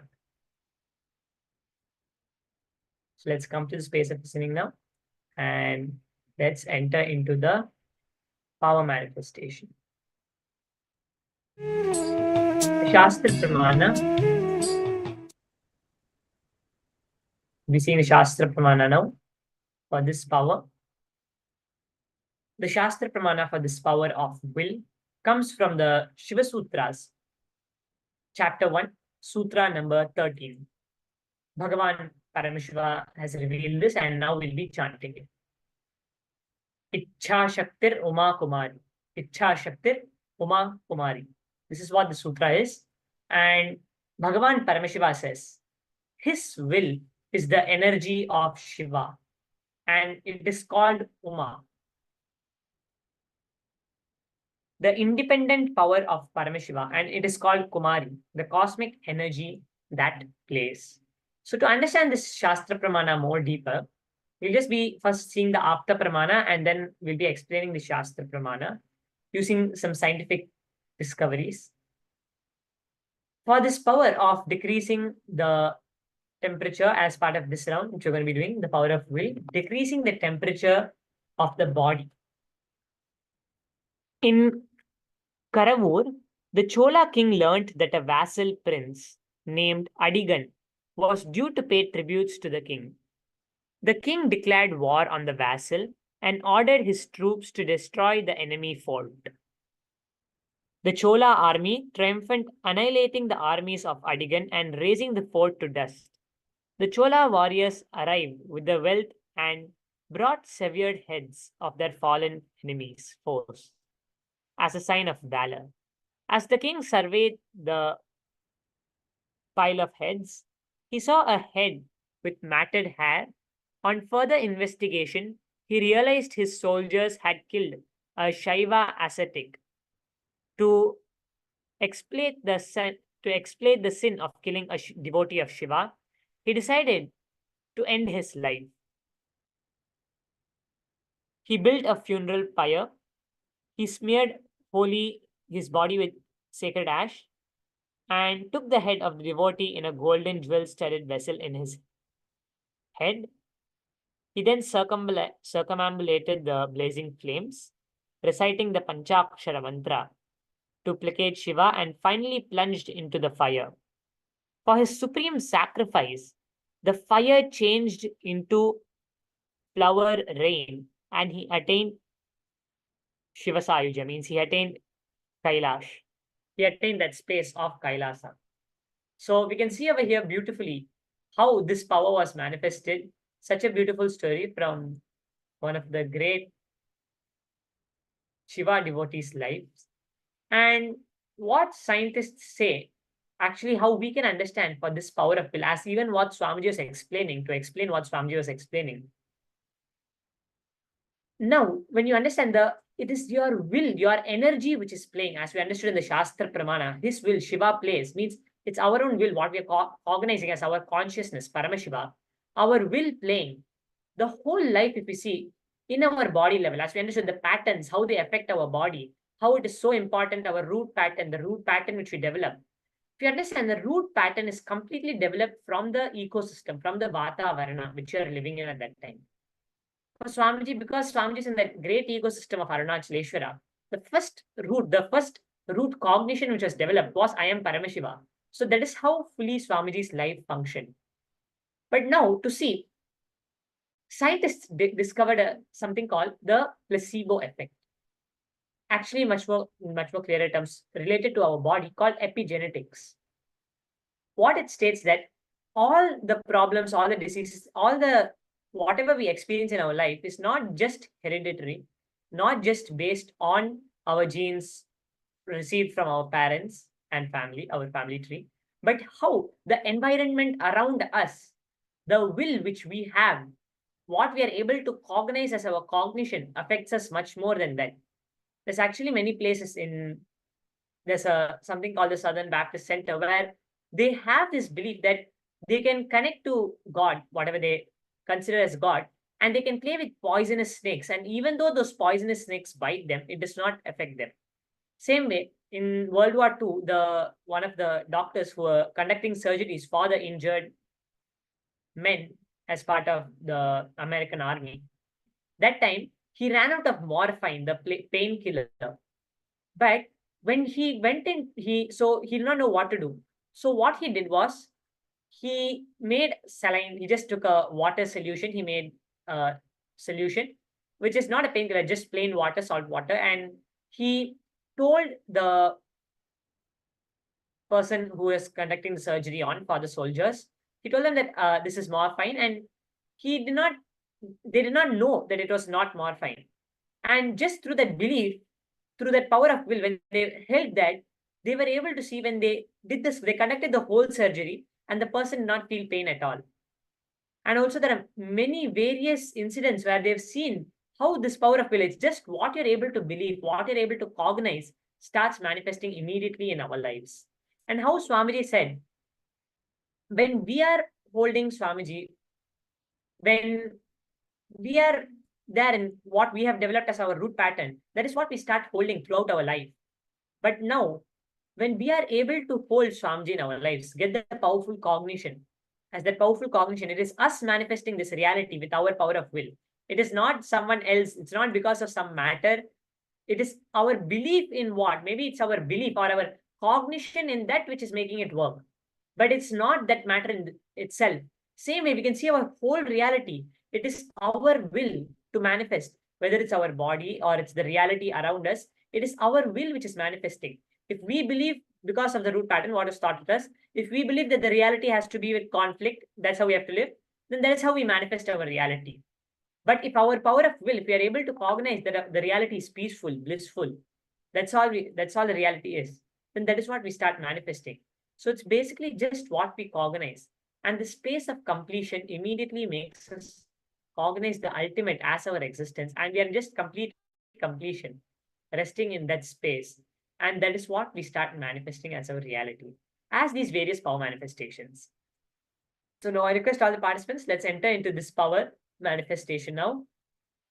You can take measurement of our body, the temperature of the measurement of our body, and take the measurement for it and apply the Jnananjana if you have it on your third eye. Chanda Mahavakya, connect to Swamiji. Hold this cognition that Swamiji is my only reality. Hold that space of Paramadvaita. Only Paramashiva exists. Only Swamiji exists. Hold that cognition now and make that as your cognition. Holding that as your cognition. Building that as your root cognition which you're going to start functioning from. Holding that now. Chanda Mahavakya. And let us now enter into the power manifestation. You can measure your temperature of your body. And afterwards, we'll be verifying. It's only Swamiji manifesting. Only Swamiji is existing, first of all. Only Swamiji is manifesting. All the incompletions, it is Swamiji completing with it. It is Swamiji struggling to be in that space. That is that space of surrender, Swamiji, Sharanagati. Hold that space. Hold that space of Paramadvaita. And now, let us enter into the manifestation. Om Nityananda Paramashivoham. Nityananda Paramashivoham.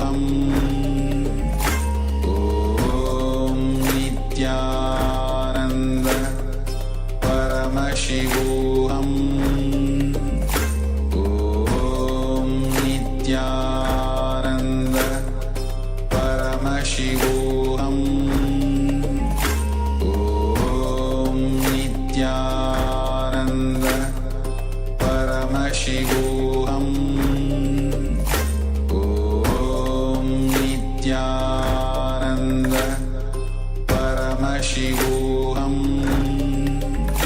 Om Nityananda Paramashivoham Om Nityananda Paramashivoham Om Nityananda Paramashivoham Om Nityananda Paramashivoham Om Nityananda Paramashivoham. Yes. So now we can slowly open our eyes and measure the temperature. Understand it's only Swamiji manifesting. See that power of will. It is just being able to make ourselves cognize it, as we're going to be understanding in the next session. Being able to understand it and understanding how we are cognizing it, how we can cognize this powerful cognition Swamiji is revealing. When we are able to even cognize one cognition, then we'll simply see the manifestation happening. It is just about us being able to cognize the cognition Swamiji is revealing. That's the only thing Swamiji says. When we are able to convince, see, we have trillions of cells. We have to convince each of our cells, all our cells have to be convinced. Our cells, our whole body, it has to be a physical reality. Then only we know the cognition has been planted. And that power of will is being able to cognize it and manifesting a power out of it. The power of will is one of the most beautiful powers, how we can manifest this higher science, these powerful cognitions in our life. So now I request participants, you can start sharing whatever has manifested as you have measured the temperature of the body.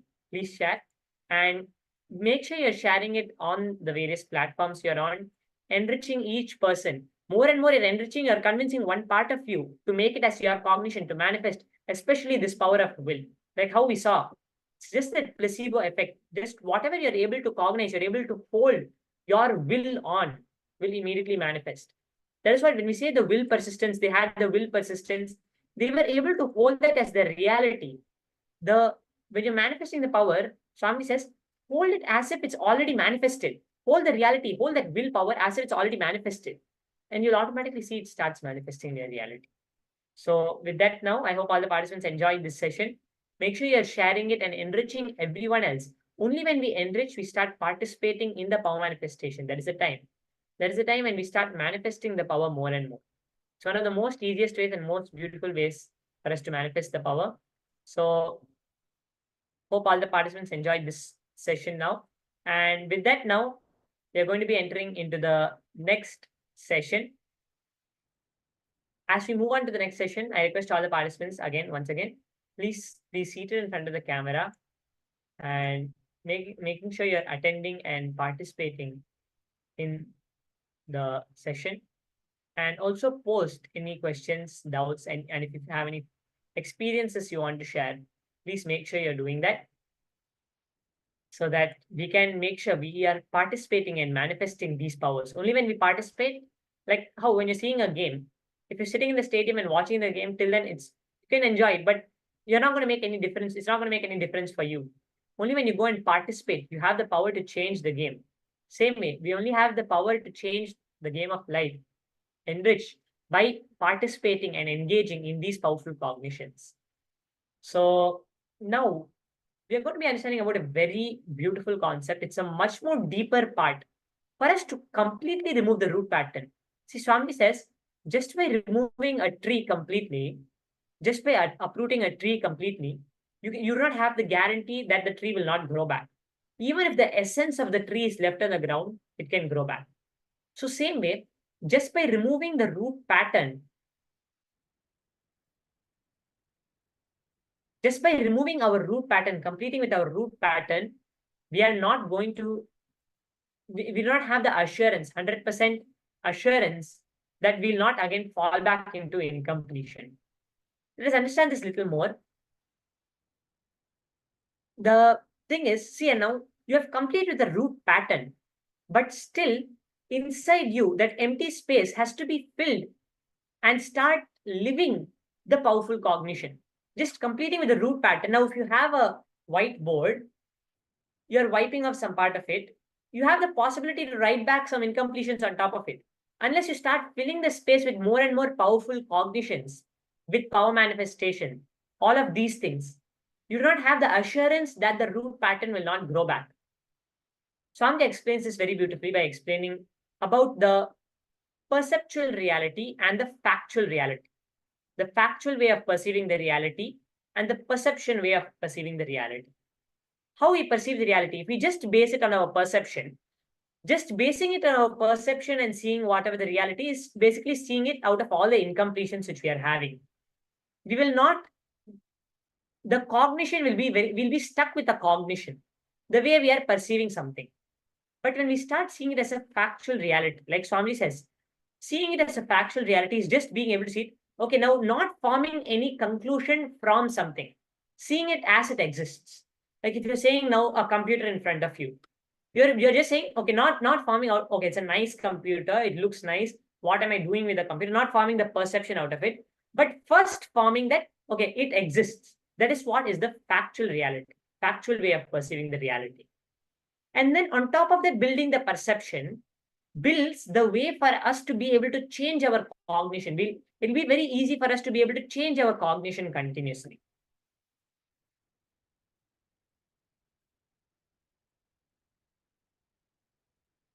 We have to start same way in our lives. If we see now, immediately stopping just forming the root pattern, being able to break the root pattern, we have to stop again and again falling back into it. Because now, just by going back to those same people, we'll again form that root pattern. But once we break it, if we start living the powerful cognition Swamiji is revealing, start doing the exercises Swamiji is telling, start doing more and more completion again and again, making it a habit in our lifestyle, we'll start to see that we start to manifest more and more powers. Because, see, now you have that empty space, now filling that space with the right cognition to manifest the reality the more and more. After some time, it comes to a non-returnable zone. After some time, you'll start to see it start to become a habit in us, and we'll start to manifest our reality that way. But till then, as soon as it's broken, again and again, filling ourselves with more and more powerful cognitions, seeing how we are manifesting the reality more and more. This is what Swami is telling us we have to do. We have to again and again fill ourselves with more and more powerful cognitions and more start engaging in life. See, our body is hardwired for the highest possibility, Swamiji says. But now we are running with it at a very low possibility. It's like taking the latest cell phone and just using it for just calling, Swamiji says, not using it for a higher possibility. But now using these powerful cognitions, we start to use the higher possibility in us. We start to experience the ultimate, the Paramadvaita with Paramashiva. Basically, our incompletions are trying to make us believe that everything around us is influencing us. We are not influencing anything. Life is influenced by the factors which are not under our control. But completion is understanding that we are projecting this reality. That is the factual reality. Slowly, when we start to use these cognitions in our life, we'll start to see how we start to manifest the reality more and more. So I request all the participants, now let's take some time and we'll be doing the next step of the completion, which we observed from the last time. We identify the root pattern. Now, let us go deeper into it. Pen down the inner image, the outer image, and the other's image we have picked out from holding that pattern.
request all the participants, you can relax now and see how we have completed, pen down the inner image, outer image, and thoroughly studied the root pattern, how we have been carrying it.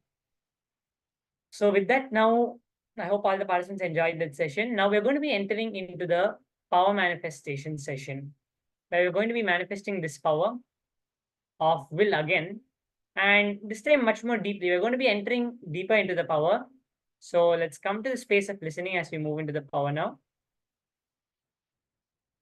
We beautifully were seeing how we managed to complete the root pattern. Same way, related to that same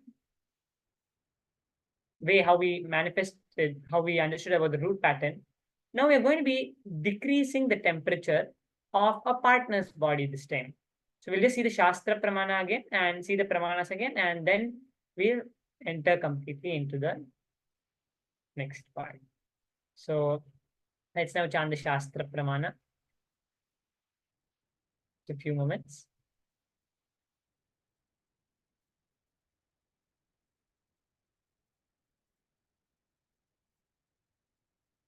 The Shastra Pramana, as we saw, comes from the Shiva Sutras, chapter 1, Sutra 13. Ichha Shaktir Uma Kumari. Ichha Shaktir Uma Kumari. So over here, Paramashiva beautifully says, explaining about his will is the energy of Shiva, and it is called Uma, the independent power of Paramashiva.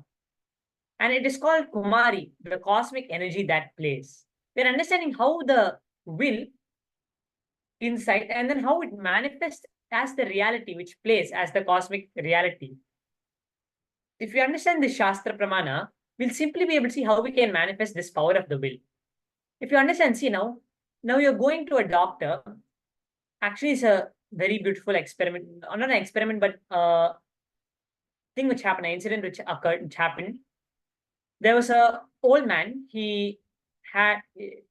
So he went to the doctor and he was diagnosed with cancer. And the doctor said that you're going to die very soon. So the old man, what he did was he said, okay, anyways, now I'm going to die. The Christmas was in just the same week on Saturday, the Christmas was, and he was diagnosed like just few days before that. So he said that let me just be alive for this last Christmas and then let me die. I have no problem. And that happened. The next day, right after Christmas, he died. And when they did the autopsy of the body, when they examined his body, actually he did not have cancer. So what you can understand directly from this is a negative way of how the power of will is used. But if we understand this is just the power of will, it's called the nocebo effect when this happens. But the placebo effect is that how you can declare something and you can manifest it. You just have to be able to say the root pattern has a strong belief that you cannot manifest anything. As we understood, there is a definition of incompletion where you think that you cannot affect life in any way, but only the factors of life affect you in every way. You are affected by the factors of life in every way. But now understanding this powerful cognition, how Paramashiva is saying it is your will, your energy which is playing as this cosmos. The whole cosmos is centered around you. It is your very own will which is manifesting. It's just you deciding where you want to push your will. Do you want to push your will in a creative way? Do you want to manifest it? Or do you want to push your will and give power to your patterns to run your patterns as your life? So it's just like a torchlight. Where do you want to project it? That's all this power of will is. It's just a simple play. When you're able to hold the will, anything can manifest in reality, Swamiji says. Like how we saw the man, how he was able to do it. Same way, many people, just by they'll have a very bad disease, and the doctor, this is like experiments conducted, they give the pills. Actually, those pills are just sugar pills. They do not contain any medicine inside them. But just by giving those sugar pills, they observe that simply that person is cured from the disease. So it is us giving the power to everything. We have to understand. We are giving the power to the doctor. So when the doctor says something, we are getting cured from the disease, just for an example. Now we believe that Swamiji is manifesting as Paramashiva, he is manifesting, he can heal anything, he can manifest. When we hold this cognition, hold that we are giving power and saying that Swamiji can manifest anything. I just have to connect to Swamiji and I can manifest anything through this body and I can manifest any power. At that time, when you're able to visualize, see, because why we have to have Swamiji? Because that completion space, we have seen Swamiji radiating the space of enlightenment. Something other than our patterns, we have to find something other which can witness and change the reality. So that is the only reason. So when you hold the strong will, then directly Swamiji's will manifests as your will and manifests as the reality.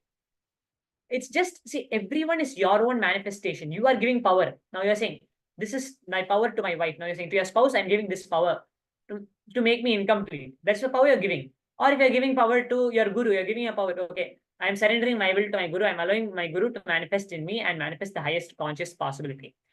Each one is your own projection. And Paramashiva, as Swamiji, means as our guru, is our highest projection. Through this power of will, we can understand.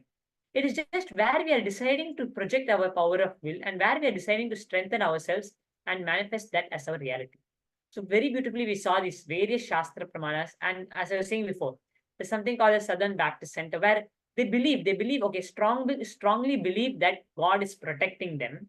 And they take like really poisonous snakes in their hands and they dance with them.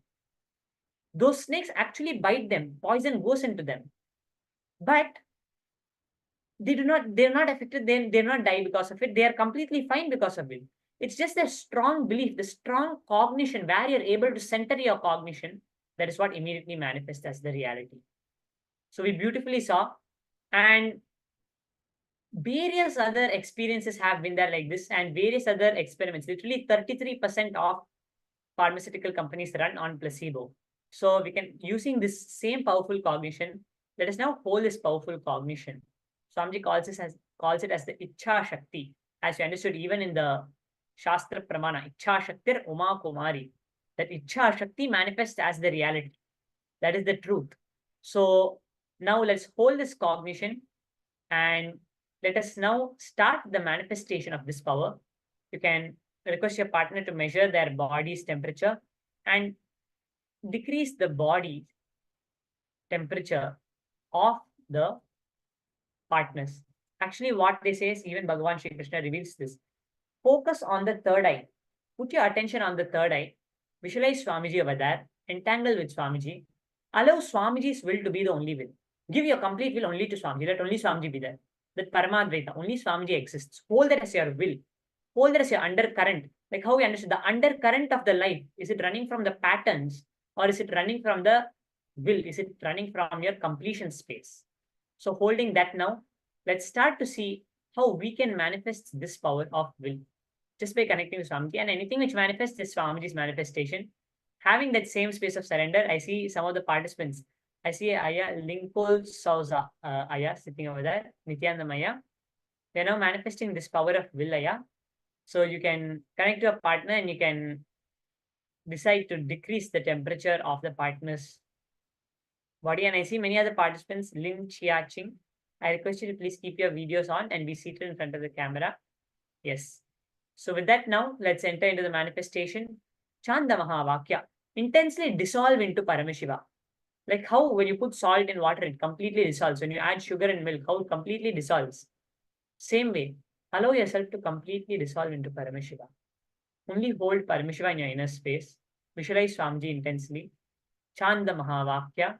And let's manifest this power of will now. Om Nityananda Paramashivoham. Om Nityananda Paramashivoham. Om Nityananda Paramashivoham.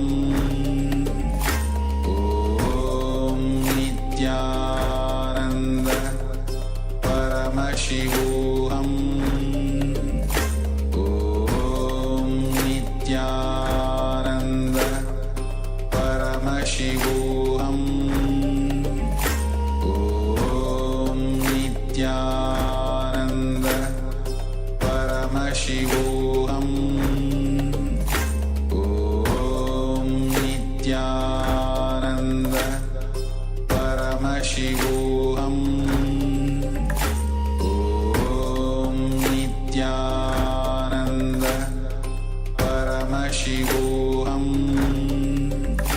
Om Nityananda Paramashivoham. Om Nityananda Paramashivoham. Om Nityananda Paramashivoham. Om Nityananda Paramashivoham. Om Nityananda Paramashivoham. Om Nityananda Paramashivoham. Om Nityananda Paramashivoham. Om Nityananda Paramashivoham. Om Nityananda Paramashivoham. Om Nityananda Paramashivoham. Om Nityananda Paramashivoham. Om Nityananda Paramashivoham. Om Nityananda Paramashivoham. Om Nityananda Paramashivoham.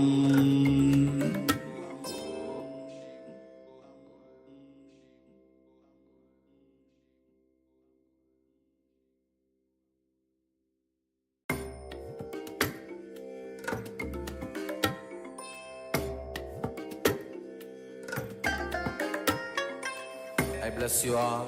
Let you all open all your three eyes and manifest the powers of Mahasadashiva. Om Nityananda Paramashivoham. Om Nityananda Paramashivoham. Om Nityananda Paramashivoham. Om Nityananda Paramashivoham. Om Nityananda Paramashivoham. Om Nityananda Paramashivoham. Om Nityananda Paramashivoham. Om Nityananda Paramashivoham.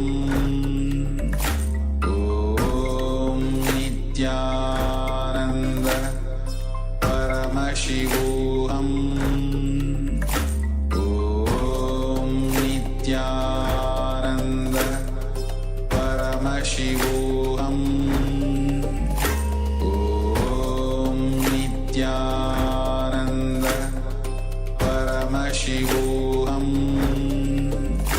Om Nityananda Paramashivoham. Om Nityananda Paramashivoham. Om Nityananda Paramashivoham. Om Nityananda Paramashivoham. Om Nityananda Paramashivoham Om Nithyananda Paramashivham. Yes. So now I request all the participants, you can slowly relax and open your eyes now and see whatever has manifested, whatever you're able to see has manifested. You can observe it. See, just hold it as Swamiji's manifestation and keep that as Swamiji's manifestation. Understanding it is Swamiji's manifestation, holding that same space, look at it, and take it as the prasada from whatever Swamiji has given you. And hold that gratitude space for whatever Swamiji has showered on you.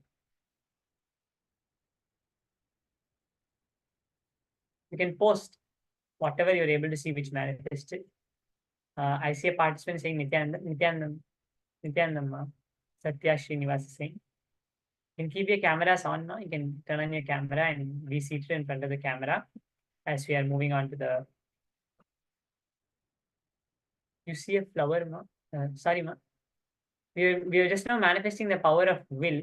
So it was about decreasing the temperature of a partner's body. So that is the power manifestation station which we are just now doing.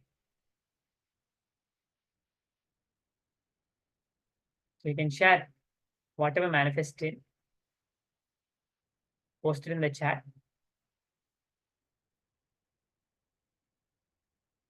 I request all the participants, you can keep your cameras on and be seated in front of the camera.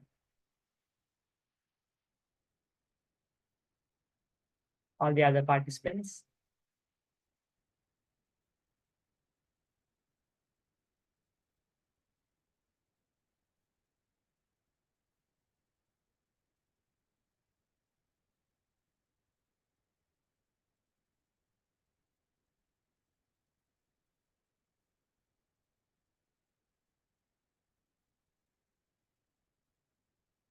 Yes, so let us now post whatever has manifested. You can post it, even if it's a little bit a nice, beautiful experience you're able to feel.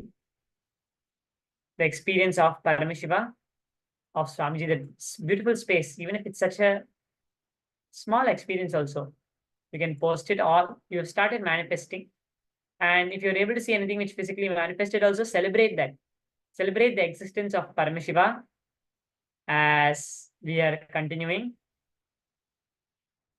Let's just celebrate Paramashiva's existence and see how Paramashiva has manifested. See, Swamiji says actually we are already manifesting everything. The moment we have taken a declaration to manifest it, we are already manifesting it. We just have to be able to recognize it. That's the only thing. We just have to be able to recognize how the manifestation has happened. More and more, we have to start recognizing like how much. Anytime anything like bad is going to happen, like if we are knowing that also, we start recognizing it. Immediately we start saying, oh, is this that? Is that bad? Is this bad? This is that bad? Same way, we just have to start being able to recognize the power manifestation. That's all Swamiji says. When we start to recognize it, automatically we'll see the manifestation happening more and more. So just start recognizing it more and more and see how the power manifestation has happened. And share and enrich. See, when we enrich, it's one part of us getting more and more enriched. When we enrich, we are telling ourselves that we can manifest more and more by showing what has manifested in our reality. So it's very important we are enriching and sharing whatever has manifested.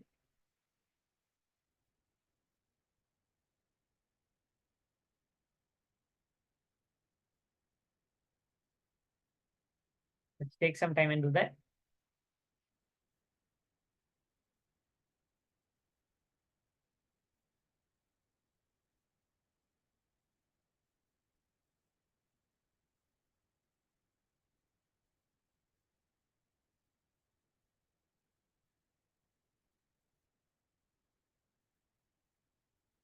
I request all the participants, you can post whatever you're able to see manifested.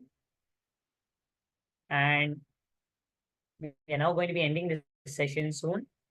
So just take some time to post whatever you're able to see which has manifested as we move on to the next session. Verify and post it.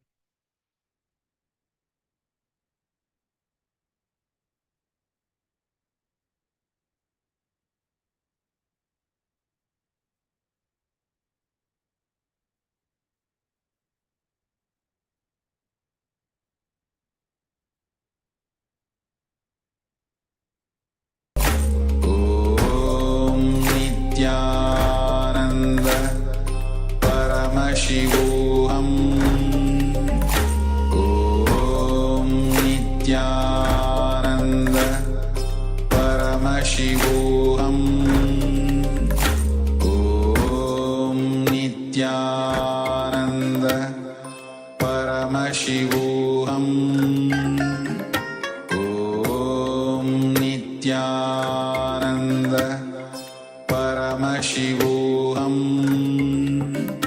Om Nityananda Paramashivoham. Om Nityananda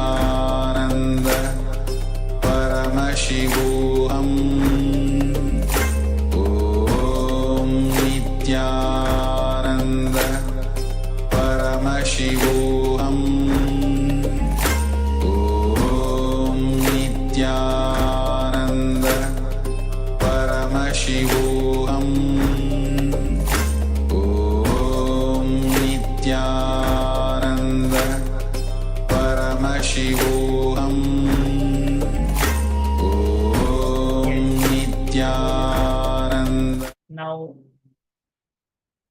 hope all the participants finished sharing whatever they were able to see as the manifestation.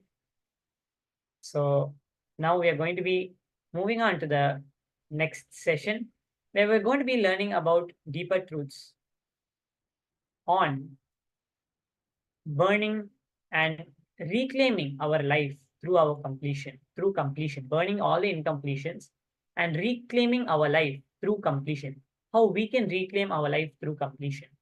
So let us now come to the space of listening as we enter into the next session, where Swamiji is going to be explaining about deeper truths on how we can reclaim our life through completion.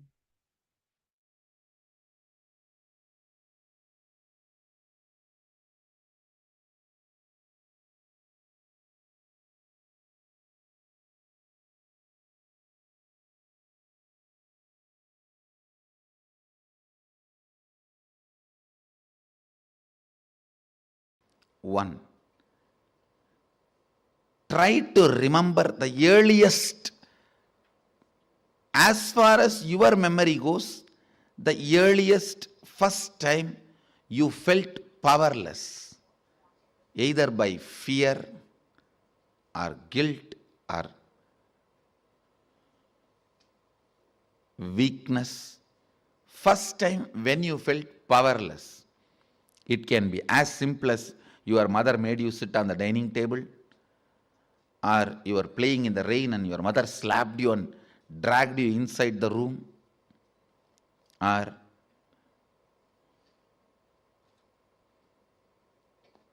just a stone thrown by your friend or your brother has hit you. It can be as simple as this, or your sister snatching the ice cream. Now, usually sisters don't snatch, only brothers snatch. Now, I have seen. Sister is the best relationship. I grew up in large family. Sister is the best relationship. It can be as simple as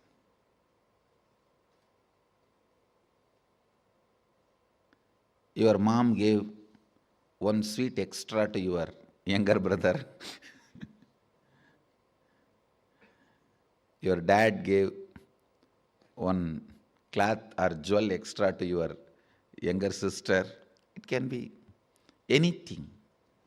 First time when you felt powerless,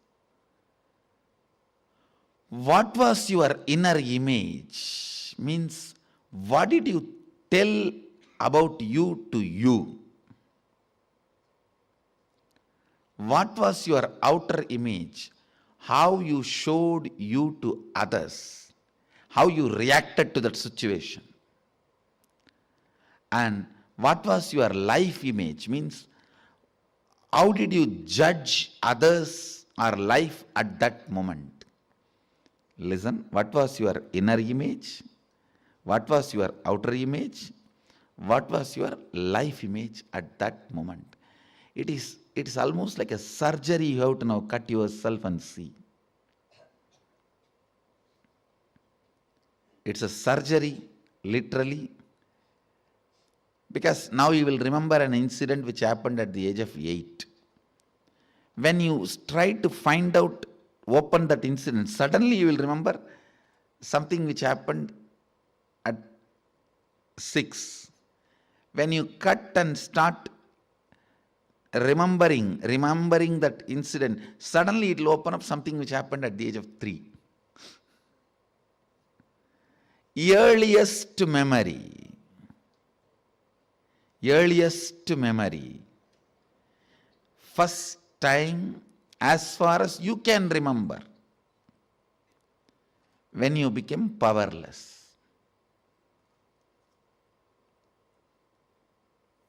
Actually, you will be surprised because I'm going to blow prana into you. Means awaken your pranic energy. You will remember the memories you never thought, you never imagined you will be able to remember. Actually, only now you will see directly what I can do to your mind. You will suddenly remember the deepest layers of your memory.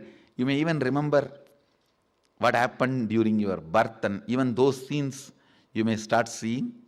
Actually, I am going to blow prana into your navel center. You will be there only, I will be here only. I will be awakening you. See, that navel center, that means your umbilical cord connection with your mother. That is the zone stores earliest memories. And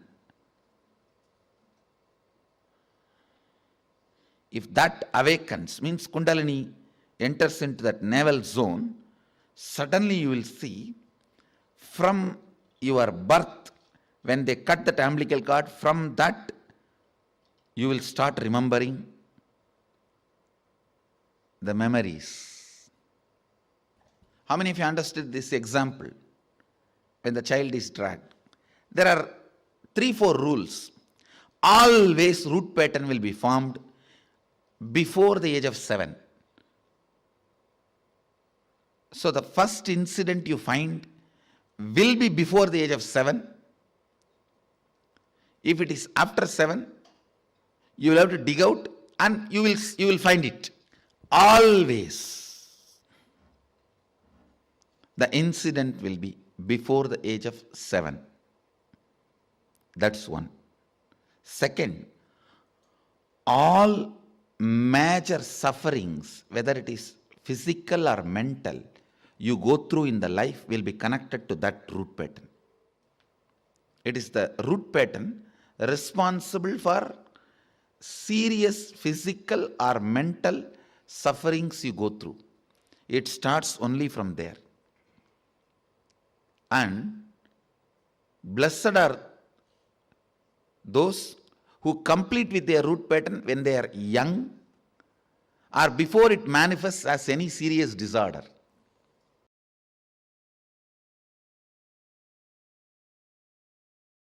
When you complete with your root pattern,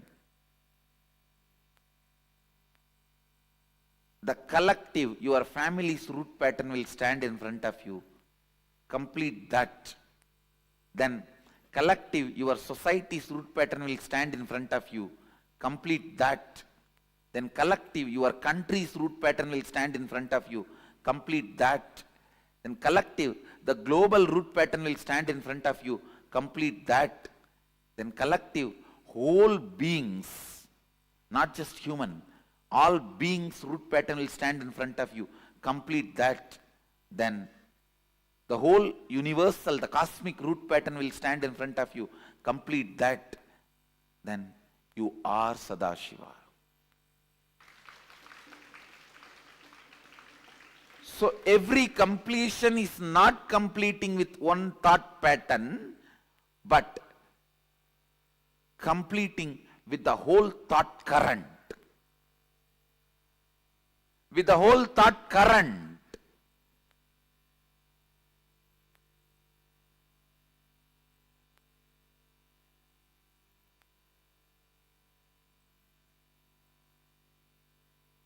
If you have a slight tiredness, boredom, headache after you wake up, change everything. Not just your pillow or bed. Everything. I'm not talking only about the external, internal. Change everything. The way you think, the way you perceive about life, the way you perceive about death, the ideas you have about God, the ideas you have about the universe, the ideas you have about you.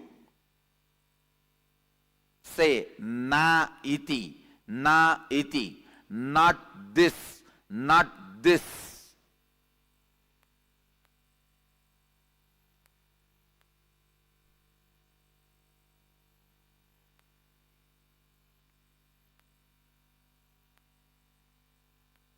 The time period you are stuck with one thought pattern is a year, season in your life. The time you are stuck in what thought current is life in your life. A thought current, the time you spend with one thought current in your long life is one life. Means the time between one life and death. Understand? Your life or death, your lifespan is not defined based on the number of years you are in a body. It is based on the time you spend with one thought current. That is why whenever you complete certain thought current and enter into a new thought current, whenever you are initiated into a new thought current, Vedic tradition calls you newborn.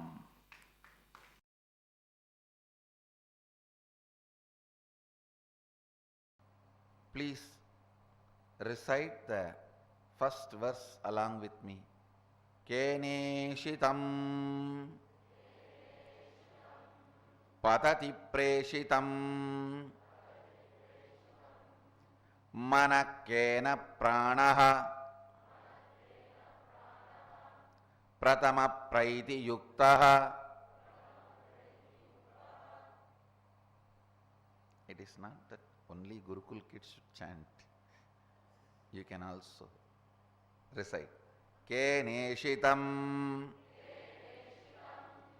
preshitam manaha kena pranaha pratamaha praiti yuktaha keneshitam vachamimam vadanti chakshuh shrotram kabudevo yunakti. Listen. Reciting this sacred verses intensely makes these sacred truths part of your biomemory. That is the reason the recitations play such an important, powerful role. The sacred truths revealed in this verse, by whom willed and caused does the mind go towards its object? It means even before cognizing illusory you question even the parts of illusory you. Listen. Even the question, who am I, has certain level of presumptions, assumptions. You assumed you are a whole and you need to find out who you are. Here, before even that assumption, Upanishad asks you to enter into pure questioning. Understand?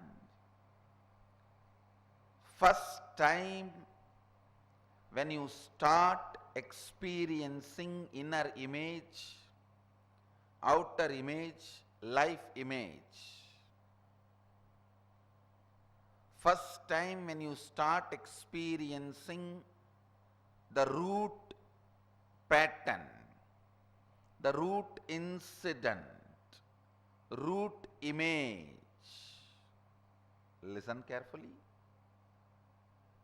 Root pattern, root incident, root image. If you have false presumption, you are a whole entity, you will allow the root pattern to happen. If you have pure questioning, you will allow the enlightenment to happen.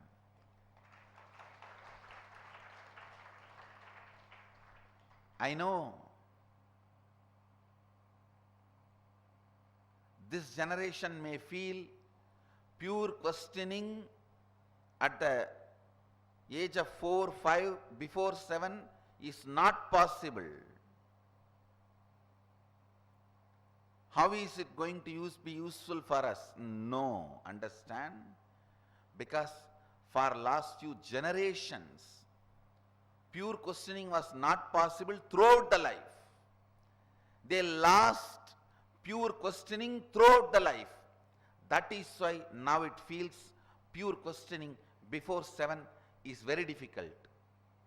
Now, this generation, when you guys start pure questioning, even during some time of your life, your next generation, your DNA, your extension will feel pure questioning before 7. Pure questioning is all about the level of Kundalini Shakti, the level of mitochondria, cell energy, which comes to baby from father and mother. If the father and mother are seekers, that DNA gets into the baby. Baby will never have, child will never have root pattern. Even the first time he is put into powerlessness, he will not assume he exists, he will not create the inner image, outer image, life image based on his illusory false I. He will only start looking into by whom willed and caused does the mind go towards its object. Means, who is creating inner image in me? By whom directed and united with which does the first vital life energy and chief cause comes forth towards its activities? Means, who is creating my outer image? Understand? Each line, the first line is the action of creating inner image. If you don't ask the first line, your inner image will be created. If you ask the first line, you know what is the action creating the inner image. Listen carefully.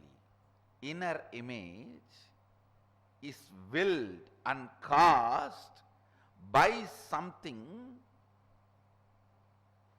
which empowers the mind to go towards its object.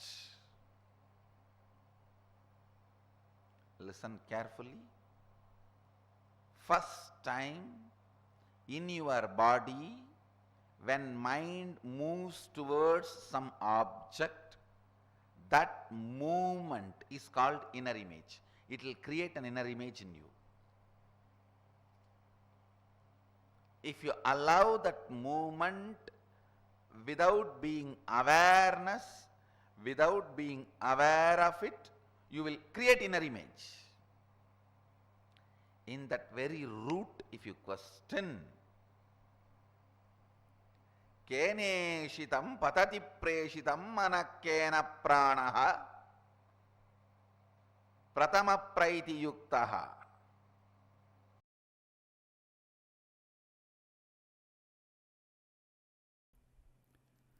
Basic truth.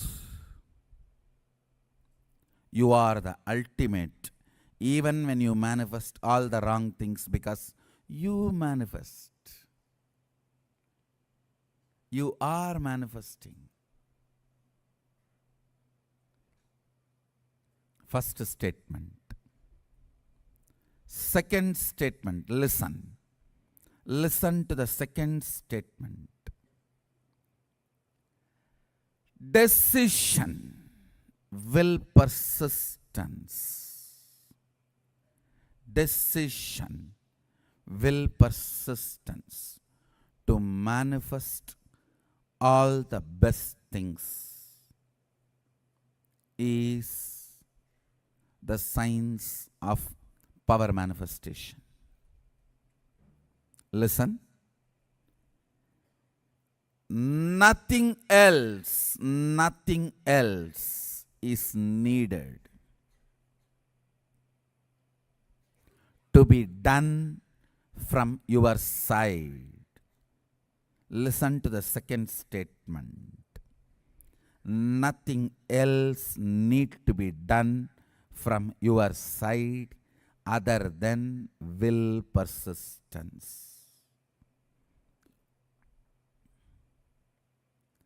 Decision to manifest powers.